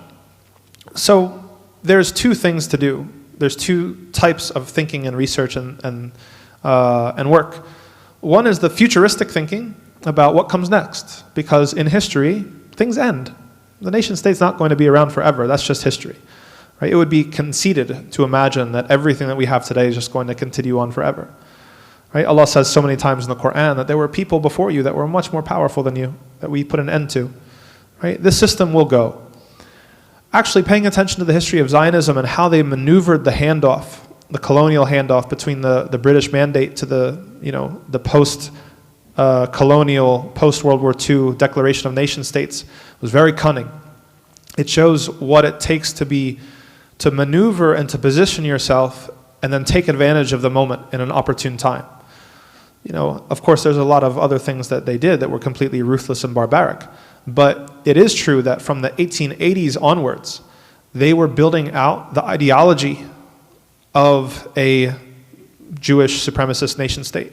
They were organizing the diaspora to purchase land. They were making systems of governance that could continue on and turn into the government should the government fall, which is exactly what happened. They had militias. They had everything that you would need ready by 1948, so that when the British said, you know what, we're fed up and we're going to bring an end to the mandate, they were ready to declare their independence right then and there. It took a lot of groundwork. But I use that example as a demonstration of what futuristic thinking looks like. That it's not just about sitting in our armchairs and thinking about, oh, what model would be best. That you look at what do people need, how do we provide institutions to provide those needs that are outside of the control of the state, and then you wait for history to take its course and you take your best shot when the opportunity provides itself. And what that ends up looking like might be surprising for what you imagine it could look like in the beginning. So there's like futuristic thinking, and then there's also like how do we deal with the current situation? That's like negotiation and all of that stuff that we're talking about. How should Muslims fight for representation or change in America? Should we enter politics or avoid it due to the compromises involved? Yeah, I don't believe really in representation, strictly speaking. I believe in power. And those two things are very different because they will give you representation. We had, queer Muslim representation on college posters advertising certain pride parades. Is that the representation you want? No, it's not. So you understand how representation itself is a function of power because they will dictate what types of representation that you can have and can't have. They will elevate the victim, oppressed hijabi woman, and the bearded, turbaned Muslim man is going to be the suspected terrorist. That's how it's going to be. So rather than representation, what we should go for is power. And power is in self-reliance and autonomy, cohesion as a community, not being vulnerable to being taken advantage of by any other community outside of our own. That's more what it's about. And when we can do that, then we can think about change. I think change can happen through that way. But representation, it's not completely useless, but it's way less effective than we assume, right? We don't want an intersectional imperialism. There used to be a Facebook page called Intersectional Imperialism. They had great memes, right? It's like Republican administration drops bombs with crosses on it. Democratic administration drops bombs with rainbow flags. That should show you the limitation of representation. Anyway, how can a Muslim justify being a police officer in America, given the history of policing and oppression? Yeah, it's very difficult. It's very difficult to justify. Though I will say that it does differ widely from community to community from what I've seen. But it is true that the police as an institution does have its historical roots in tracing down fugitive slaves. Whoopsies, right? And it also often has an interface with Zionism and getting trained by the IDF, the Israeli Diaper Forces, in how to brutally suppress populations and how to interrogate and how to surveil and all these things. There are trainings that are provided by them and by other nefarious characters. So I would say that it is a case-by-case basis when it comes to if you're part of a police department that has a very strong relationship with the occupation and has really messed up practices, then you should definitely stay away from it. I have seen communities that have police departments that aren't like that. They're usually in very, very small towns, very, very out of the way, but I have seen them. So I don't think that there's necessarily a one-size-fits-all thing here. But in general, yes, we should be very, very critical. Should Muslims make hijrah from the US instead of trying to reform from within? No, I don't think so. I mean, hijrah at the end of the day is an individual family decision that you have to make. If you have a child or yourself who's teetering on the edge of kufr, and you have a specific situation set up abroad with family, and you can compare specifics to specifics, then yeah, okay, sure, that's definitely on the table. But in general, I do believe that Allah brought us here and gathered us here for a reason. I believe that we have a duty here, that this in the fuqaha would call it ribat, that this is the area of ribat. This is the borderlands, right? And we have a tremendous opportunity here, not just or not even at all to just enrich ourselves or to live lavishly, but to give back and to help the ummah. We have a lot that we can do for the ummah right here without even turning our eyes overseas. So I don't think so. Oh yeah, all right, here we go. How do you respond to people who say, I didn't ask to be born, so why should I worship God? I didn't ask to be born. Why would you have to ask? I mean, that's the thing. I don't understand the relationship between having to ask. Yeah, that's the whole point, is that you didn't have to ask. It was done to you and for you without your consent. Therefore, you are in debt. The debt doesn't go away just because you didn't choose it. The debt is there. The debt is around your neck. We have the hadith of the person who worshipped Allah for 500 years. And then at the end of his life was asked, do you want to enter Jannah by your good deeds or by Allah's mercy? And he said, by my good deeds. I'm worshipping Allah for 500 years. And then Allah subhanahu wa ta'ala put the ni'mah of eyesight on one scale and put his 500 years of worship on the other scale, and the ni'mah of eyesight totally outweighed all that 500 years of worship. To which he, of course, changed his answer. So that's the whole point, Habibi. You didn't choose it. You're locked in. Sorry. You want me to deny reality and act like you're not indebted? You're indebted. That's literally the definition of your reality. You come into this world in debt. Deen. Deal with it. Is supporting a pro-LGBT candidate for a political cause like Palestine a form of secularizing our agenda? It depends on what type of power that person is going to have and how they might affect policy. And there is room here for nuance when it comes to, let's take Mamdani for example. Mamdani is pro-LGBTQ. He's running for mayor. All of the Zionists in the country have aligned against him to try to get him defeated. What we're weighing here is the power that he has at the municipal level of instituting or pushing forth an LGBTQ agenda with what it will mean at the national and even international level to defeat the Zionist funders and people that he's going up against. So this is why it's important to relate to politics in terms of negotiation and interests and not in affiliation and like bay'ah, basically. That we want to see Mamdani win because of what it will mean for Palestine and what it will mean for Zionism. That Zionism will continue to be a sinking ship that politicians will have to continue to abandon, and we'll have more people like Seth, inshallah. We know that from day one of him being mayor that we're going to have to fight him on LGBTQ and we're going to have to fight him on this other stuff. But as mayor, he doesn't have unilateral power to impose his will on particular things like that. So this is like a more nuanced and robust, I think, idea of politics, that it's like, given all the factors that are involved, we take this because of what it's going to do for us and our community and our interests, but we realize the risk is this. The same happened with the 2024 election. We understood that Trump is a maniac, fascism is at our front doorstep, ICE deportations, arbitrary detentions, all of it. But we also knew the political cost of not punishing genocide, the regime that was perpetuating the genocide. It was an extremely difficult decision to make.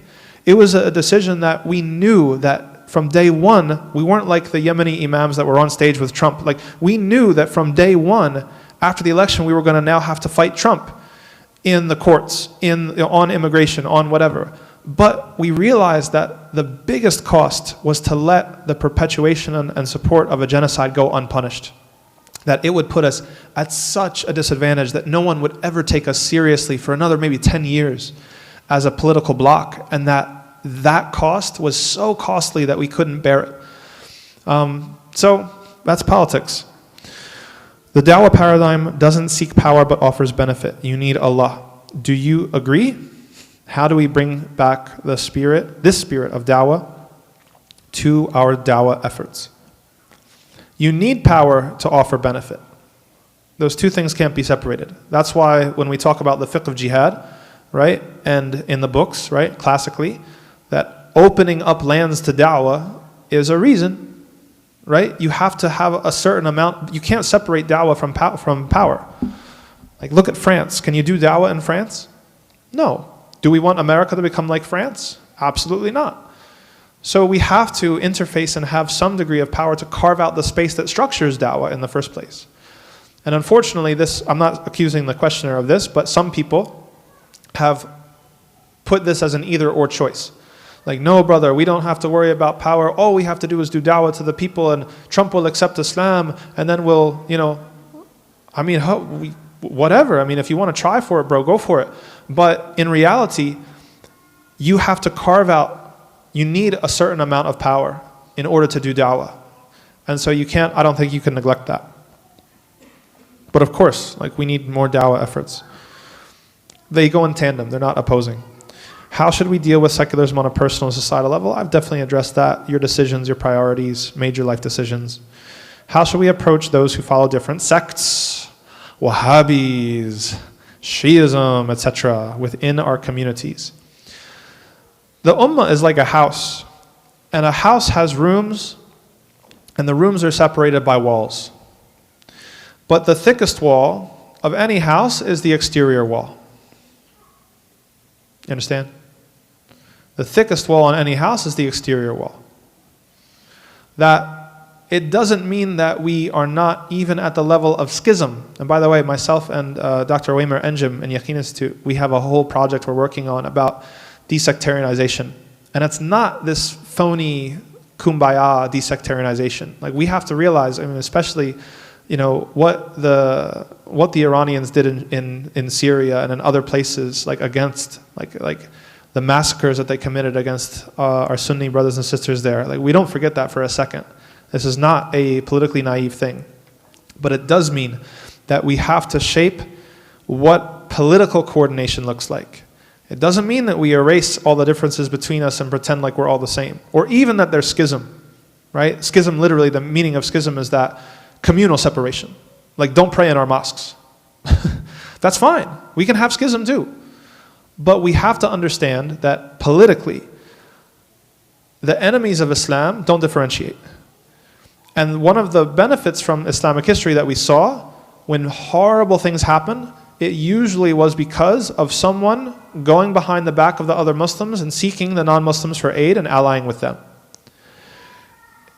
I think that the goal is not integration, is not kumbaya, is not, you know, minimizing or trivializing differences. I think the goal is, if we could get all of these groups to just not go to the non-Muslims for support against other Muslim groups, I think that that's winning. And so this is my idea about approaching, that, you know, you don't have to act like you like each other. You don't have to agree. You can think the person is completely, and the whole group is completely astray and misguided and not want anything to do with them. But there has to be some understanding somewhere, and every understanding takes a relationship of some sort, even if it's a difficult relationship or a tense or fraught relationship. That everybody has to be clear that if the Zionists, what would they do? The Zionists would be happy to use this one against this one and that one against that one until we're all over the place, and then they can overrun all of us. There has to be an understanding that there are certain common enemies, that we have to present a united front, even if we hate each other's guts.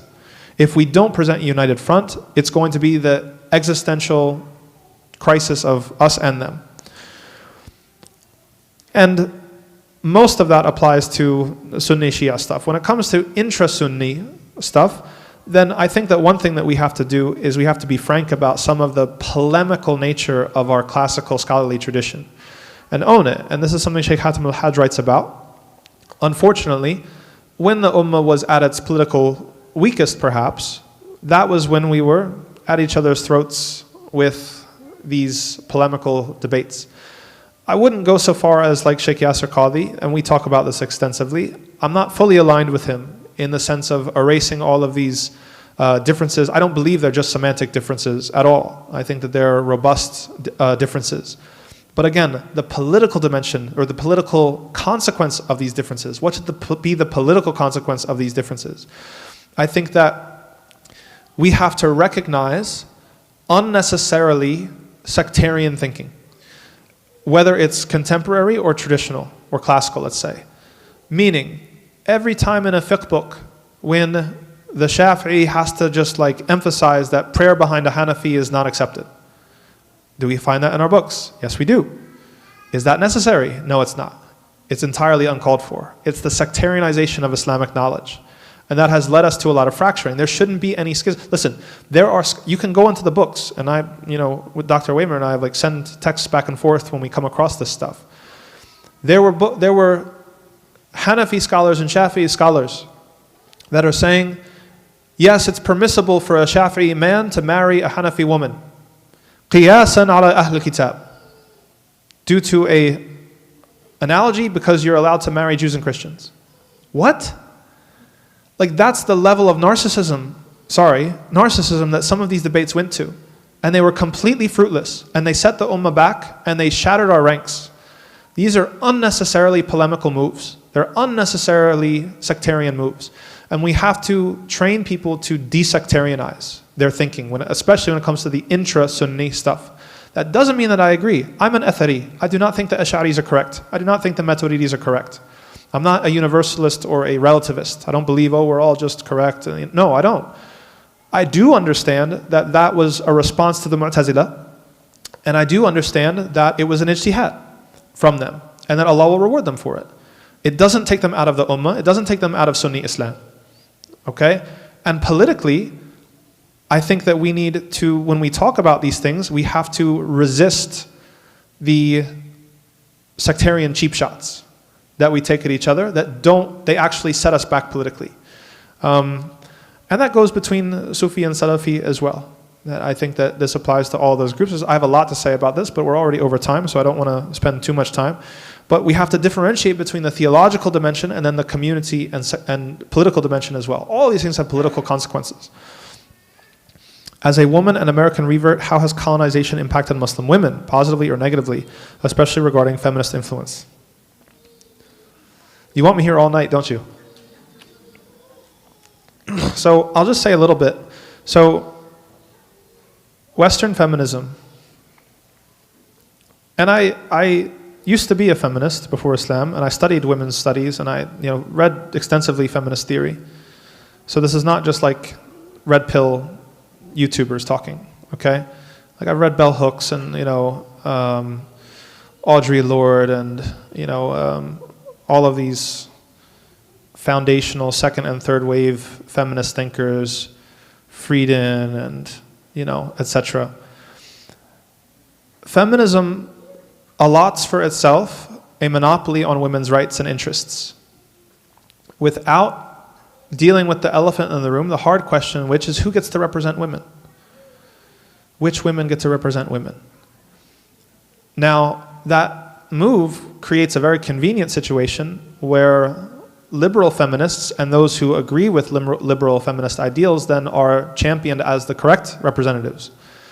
Whereas conservative or non-liberal women, whether they're Candace Owens or whether they're Muslim women from across the world that prefer to stay at home and wear niqab and these sorts of things, are not the right women to represent women's rights.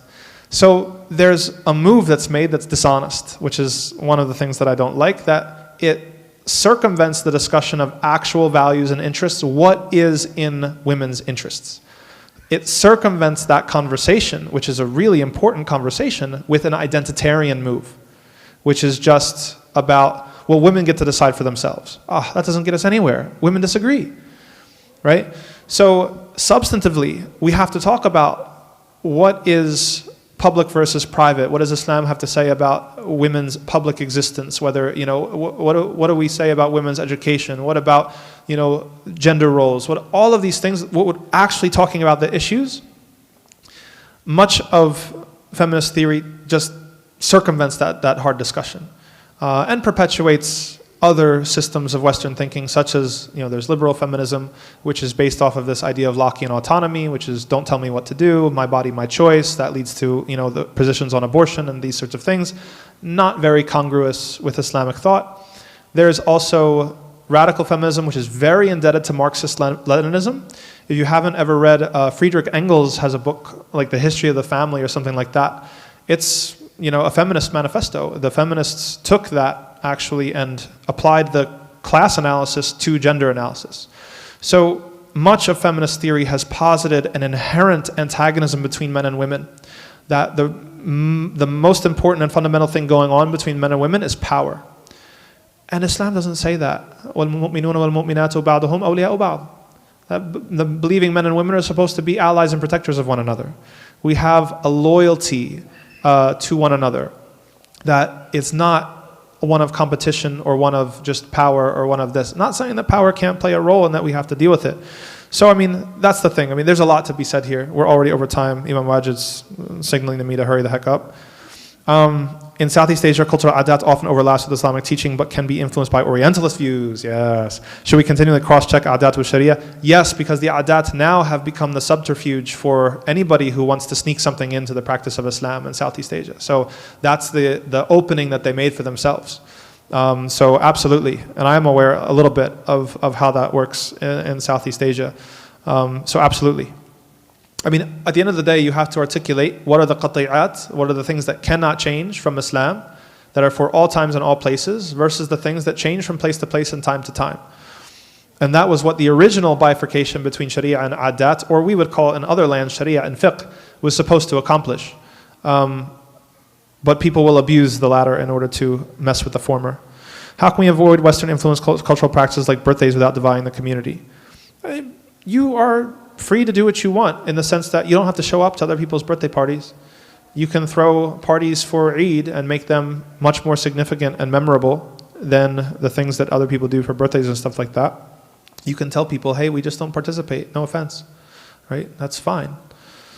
What are the key things holding us back from unity as an ummah?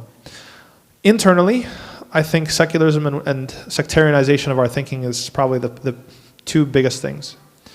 We've talked about that. There's two more sections of questions. Am I allowed till 5:30? Bismillah.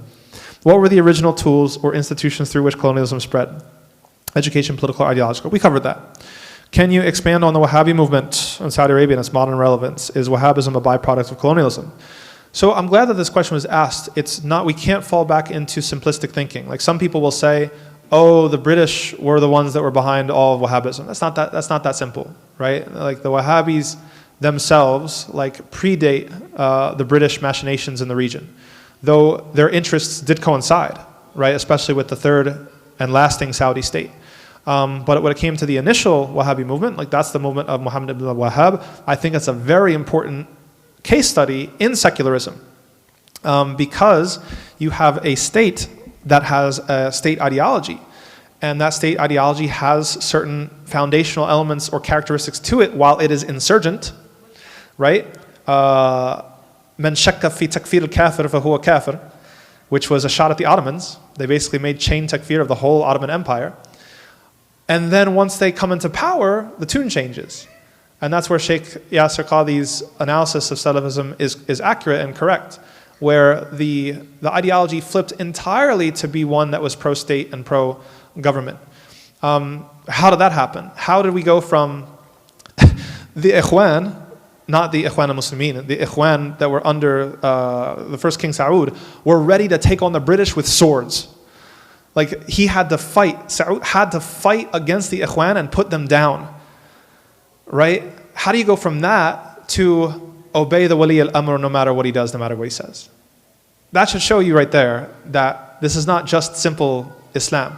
Now, one thing that I think is important to getting Islamic history more accurate and more honest is developing and expanding our idea of a harakah. So right now we think of harakah as only a political movement like the Ikhwan al-Muslimin and these things.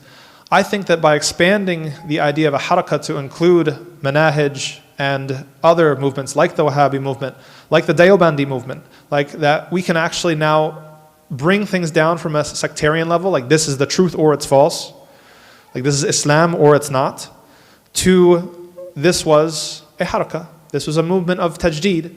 It responded against certain historical and sociological situations, and that means we can have taqweem. That means that we can say, it got this right, that right, that right, it got this wrong, that wrong, that wrong. Nobody can say that the Salafi movement had zero benefit. The Salafi movement even changed the way that Sufis justify their practices. Every Sufi manual that's been produced now, it talks about dalil. Well, you think that comes from nowhere? Before the Salafi movement, they were just like, my sheikh had a dream, deal with it. Now, it's like, here's the hadith, it introduced textual, or reintroduced textualism, which had a benefit, right? Even if the fiqh was lame and, initially with the early movements, way crazy on takfir and other things. So bringing it down from just a simple issue of like truth or falsehood to an issue of this is a human movement, is a movement of human Muslims responding to historical circumstances. Now we can see what worked, what didn't work, what was right, what was wrong. But their interests, especially in the 20th century, their interests did align with the British interests of weakening the Ottoman Empire. But it's a simplification to just say that it's all just like a British conspiracy. It's not that simple. They had two states before that. The first Saudi state, then the second Saudi state, then the third. What are your thoughts on Edward Said's Orientalism and its role in shaping Western views of Islam? Edward Said's Orientalism is a seminal text. It was a very important text. He changed the way, he made Orientalism into a bad word.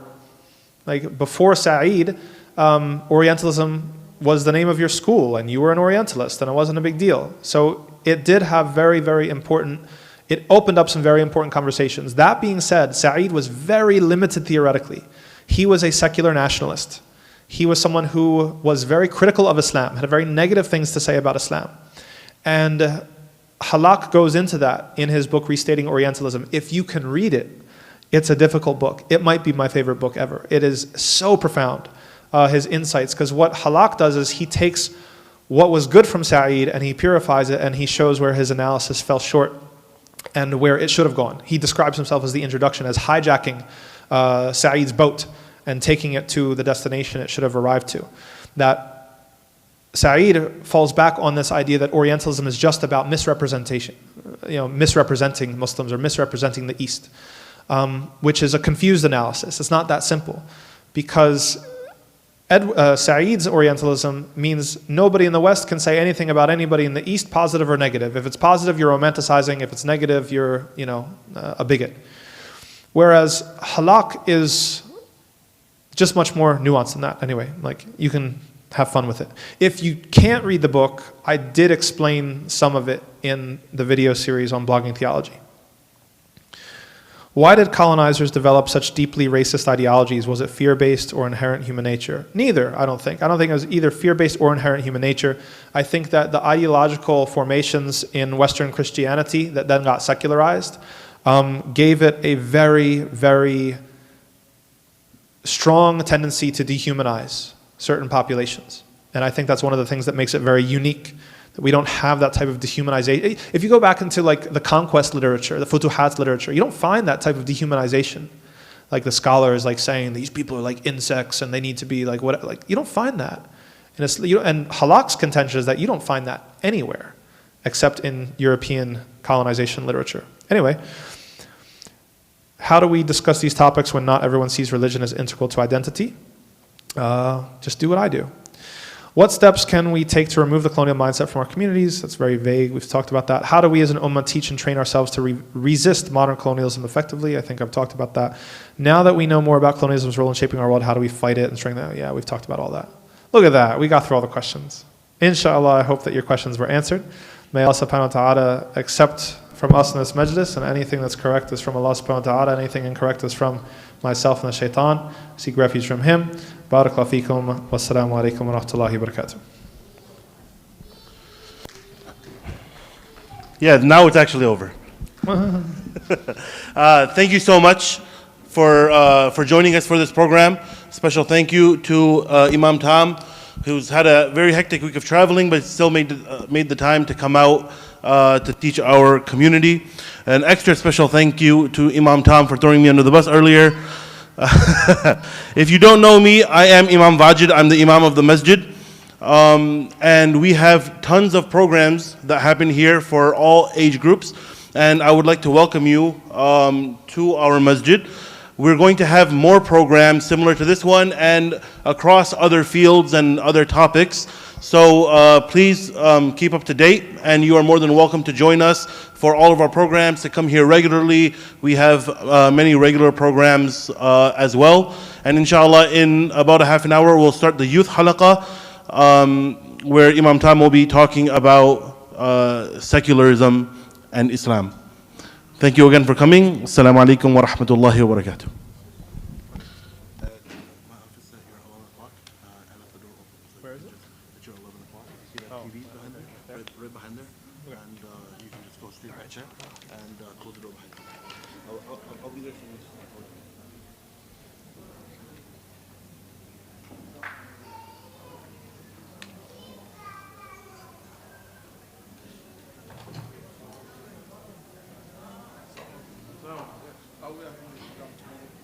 Yes, yeah, hope it's off.